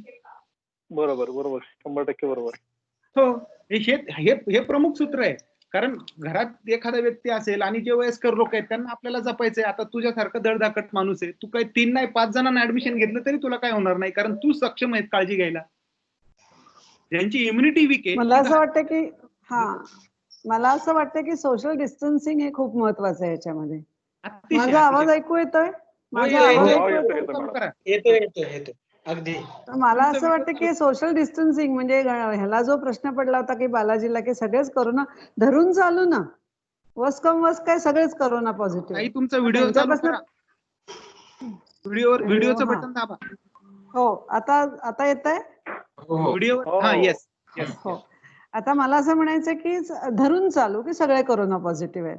आणि ते जसं एक वायरला एक चिकटलेला असला की त्याला हात लावल्यावर दुसरा चिकटतो, तिसरा चिकटतो, ह्या पद्धतीने जर साखळी सुरू होत असेल तर आपण सोशल डिस्टन्सिंग पाळणं आणि मास्क लावणं या 2 गोष्टी अतिशय महत्वाच्या ठरतात. आणि शेवटी पर्सनल हायजीन आहेच. घरी आल्यानंतर हातपाय धुणं किंवा 2-4 वेळेला आपण हात धुतो किंवा आंघोळी करतो, कपडे बदलून धुवायला टाकतो, ह्या सगळ्या गोष्टी सांभाळल्या आपण सेफ राहू शकतो असं मला वाटतं. आता प्रत्येकाने फक्त आपण स्वतः सेफ कसे राहू या सगळ्या पॅन्डेमिक मध्ये याचा विचार करायला लागेल असं मला वाटतंय. अगदी बरोबर. डॉक्टर आलेत. हो, म्हणूनच एवढं सोपं उदाहरण मी त्याच्यामध्ये दिलं इलेक्ट्रिकल शॉकचं आणि करंटचं. आणि मग जसं एखाद्या व्यक्तीला तुम्हाला माहिती झालं की लाकडाने आपण त्याला तिथे फटका देऊन त्याला चेन ब्रेक करू शकतो, बाजूला करू शकतो. आता ज्याला ज्ञान आहे तो काय करणार आहे, लाकडाने त्याला बाजूला करणार आहे. ज्याच्याकडे अज्ञान आहे तो प्रेमापोटी त्याला जाऊन डायरेक्ट पकडून ओढायचा प्रयत्न करणार. तो स्वतः पण चिटकणार, स्वतःही मरणार, पुढचाही मरणार आहे त्याच्यामुळे. आणि तिसरा असणार आहे तो सायंटिस्ट असणार आहे. तो खूप अभ्यास करणार, इलेक्ट्रिसिटीचे conductor, bad conductor, good conductor हे सगळे सर्च करणार. मग आजूबाजूला असणारे सगळे मेटल चेक करणार. मग ज्याचे रिसर्च पेपर पब्लिश झालेत असाच इलेक्ट्रिकल बॅड कंडक्टर तो आणणार. मग तो तिथे तोपर्यंत पुढचा मेलेला असणार. तर त्याने तिथे लाकूड वापरायला काय हरकत आहे, जे वेल नोन आहे आणि ज्याने तो त्याला पटकन बाजूला करू शकतो, तो जीव वाचवू शकतो. तर मला असं वाटतं की हा सर्वांगीण विचार या ठिकाणी झाला पाहिजे. आयुर्वेद म्हणजे तिथे लाकडासारखं काम करतोय आता हा चेन ब्रेक करण्यासाठी. आणि तुमचे सगळे रिसर्च बाहेर येईपर्यंत तुम्ही हे लाकूड तरी कमीत कमी वापरलं पाहिजे, चेन ब्रेक केली पाहिजे आणि या लोकांना याच्यातून बाहेर काढलं पाहिजे. शेवटी हे तुम्ही कारण तुम्हाला पुढची मीटिंग आहे, आम्ही फार वेळ घेतला तुमचा. नाही, आपलं कुटुंब आहे त्यामुळे ताईंसोबत Tukaram sir, Ganesh sir, Sunil sir, तुम्ही स्वतः आणि बालाजी, आपले चंद्रकांत सर, वैद्य सर सगळेच आले. सगळ्यांनी रंजनकर सरांपासून सगळ्यांनी छान प्रश्न विचारले. मलाही आपल्या कुटुंबात पुन्हा एकदा भेटल्यासारखं वाटलं सगळ्यांची. आणि ही संधी दिल्याबद्दल तुमचे सगळ्यांचे आणि आपल्या टीमचे मनापासून आभार. एक मिनिट. Harish sir, 1 minute. हा, बोल गणेश. नाही, कोण बोलतो? मी नव्हतो. नाही, नामजोशी सर बोलण्याचा प्रयत्न करतात बघा. हा, बोला ना. नामजोशी सर बोला नामजोशी सर. तुमचा अनम्यूट करा. माईक अनम्यूट करा. माईक वरती क्लिक करा आणि ते तिरकी रेषा ती बंद करा. हॅलो. हा, तर ते संपूर्ण छानच चर्चा झाली रे बाबा, आवडलं मला. Thank you sir. बोला सर, बोला. आवाज ऐकतोय. खूप छान चर्चा झाली. डॉक्टरांनी खूप चांगलं सगळं सांगितलं. धन्यवाद. Thank you sir. थँक्यू. तुषार सर.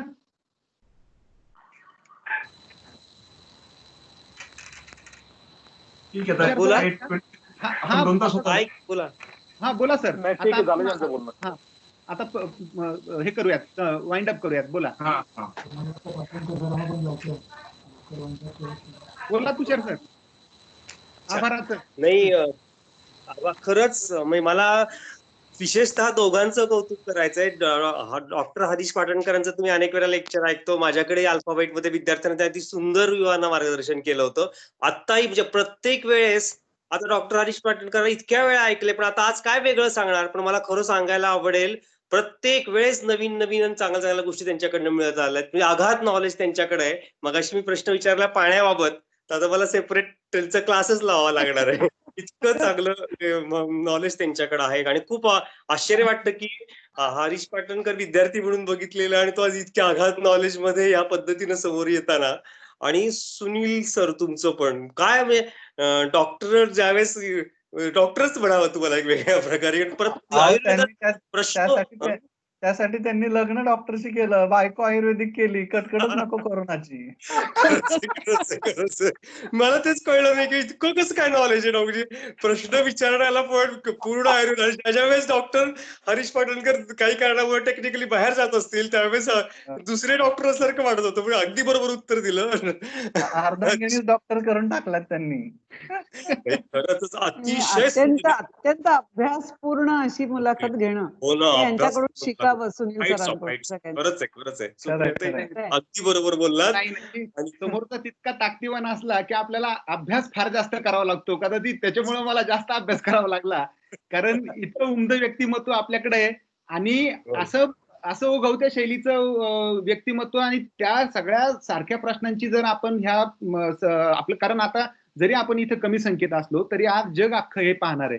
समितीचं संचित नक्कीच. आणि मजा आली. मी मुद्दाम काय केलं की फार सायंटिफिक भाषेपेक्षा आपल्या लोकांना फार सोप्या भाषेत हा विषय समजावा म्हणून आपल्याकडची उदाहरणं देऊन सांगण्याचा प्रयत्न केलाय. बाकी तुम्ही आता नामजोशी सरांचे आशीर्वाद मिळाले म्हणजे कार्यक्रम नक्कीच चांगला झाला असेल असं आपण समजूयात. निश्चितच. म्हणजे आपली तिसरं सत्र हे तिन्ही सत्र लाजवाब होती आपली आणि सर्वांनाच थँक्स. म्हणजे स्पेसिफिकली हा ज्या पद्धतीने ऑर्गनाईज होतोय आणि हे खूप युजफुल आहे सगळ्यांसाठी. त्यामुळं मी सर्व समिती परिवारातर्फे सर्वांतर्फेच मी डॉक्टर हरीश पाटणकर सरांनी ते खूप बिझी आहेत अनेक गोष्टीमध्ये, त्यातनं तो वेळ काढला आपल्या परिवारासाठी, नेहमीच काढतात ते, त्याबद्दल मी या सर्वांतर्फे त्यांचे मनपूर्वक आभार मानतो. आणि खूप छान बौद्धिक नॉलेज सगळ्यांचं वाढलेलं आहे आणि सगळ्यांच्या जसं डॉक्टर नाना कुंजिरांनी पण इतकं छान कॉन्फिडन्स दिला होता, त्याच्यावर तुम्ही अतिशय आता आयुर्वेदाच्या माध्यमातून खूप छान कॉन्फिडन्स दिला आणि सगळे अगदी आत्मविश्वासाने इथनं पुढे या संपूर्ण कोरोनाच्या पॅन्डेमिकला बाहेर टाकण्यामध्ये यशस्वी ठरतील यात शंका नाही. खूप खूप धन्यवाद. नक्की ताई बोला. Thank you sir. नाही, नमस्कार फक्त सरांना मनापासून नमस्कार. आरतीनाम दुःखनाशिनम असं जसं म्हटलं जातं तसं आयुर्वेद आपल्या समोर उभा आहे तुमच्या रूपाने साक्षात. पुन्हा एकदा धन्यवाद. तर आपण आता थँक्यू. डॉक्टर आमचे हरीश आयुर्वेदाचार्य आहेत, ते मला म्हणजे बऱ्याच आधीपासून माहिती आहे, पण ते भाषाप्रभू आहेत हे मी आज नक्की परत एकदा अनुभवलं. म्हणजे डॉक्टर बोलण्यात चतुर किती आहेत आणि आमच्या विद्यार्थी विकास केंद्रात मुलं एवढी का त्यांच्या प्रेमात पडतात आणि त्यांच्या त्या लेक्चरची मागणी करतात हे मी आज स्वतः जवळून खूप जवळून अनुभवलं. डॉक्टर तुम्ही खरोखर जी माहिती दिली ती खूप महत्वाची. मला तर हे सेशन मी आज पूर्ण म्हणजे 7 ते 8 अटेंड केलं. मला खूप चांगली माहिती चांगल्या प्रकारे आणि आपल्या विश्वासाच्या माणसाकडनं मिळाली. खरोखर तुमचं मनापासून खरोखर कौतुक. आणि समितीच्या याच्यात तुम्ही ऑलरेडी आज तुमचा हा सहभाग असा पुढे कंटिन्यू राहो आणि आम्हाला तुमचं असंच नेहमी मार्गदर्शन मिळावं असं आम्हाला नक्की अपेक्षा आहे. त्या सहभागाबद्दल धन्यवाद. सुनील. Thank you sir. तर आपण आता टाळ्या वाजून सरांना धन्यवाद देऊया, कारण थँक्यू. लोकांनी टाळ्या वाजवल्या, आम्ही टाळ्या वाजवतो तुमच्यासाठी. आणि तुमचं हे जे काही समितीचं रूप आपण पाहतोय तुमच्या माध्यमातून, आपण जसं सांगितलं की अगदी जखड वैद्य पाहिजे तसं नाही, तुम्ही अतिशय उगवत्या शैलीमध्ये आम्हाला सगळं मार्गदर्शन केलं. तुम्ही आमच्या त्याच्यामुळे निश्चितच आम्हाला तो सल्ला फार आश्वासक वाटतो. ज्या वेळेस आम्हाला अशा काही पॅन्डेमिक मध्ये तुमची मदत लागली, काही मार्गदर्शन लागलं तर पुन्हा आम्ही तुमच्याकडे येऊ. सर्व आमचे समिती परिवार आहेत, आमचे विश्वस्त मंडळ, आमचे माननीय अध्यक्ष श्री प्रतापरावजी पवार, ज्यांच्या पहिल्या सत्रातनं आपण हा उपक्रम चालू केला, त्यांच्या वतीनं, सर्व समितीच्या कार्यकर्त्यांच्या वतीनं, आमचे माजी विद्यार्थी, त्यांचा परिवार, सर्व आजी विद्यार्थी, त्यांचे घरातले पालक आज तुमच्या ज्ञानानं समृद्ध झालेत सर. या सर्वांच्या वतीनं मी आपलं मनपूर्वक आभार व्यक्त करतो. माझे सहकारी गणेश काळे, अनिल खेतमाळी, प्रशांत, या सर्व लोकांनी, विद्यार्थी विकास केंद्राच्या सर्व लोकांनी, आपत्कालीन केंद्राच्या सर्व लोकांनी ज्या पद्धतीनं करून आपला हा सर्व कार्यक्रम घडून आणला, सर्वांचं मी आभार व्यक्त करतो आणि थांबतो. आनंदी राहा, स्वच्छ राहा, निरोगी राहा. धन्यवाद. धन्यवाद सर. धन्यवाद. मीटिंग एंड करूया. धन्यवाद.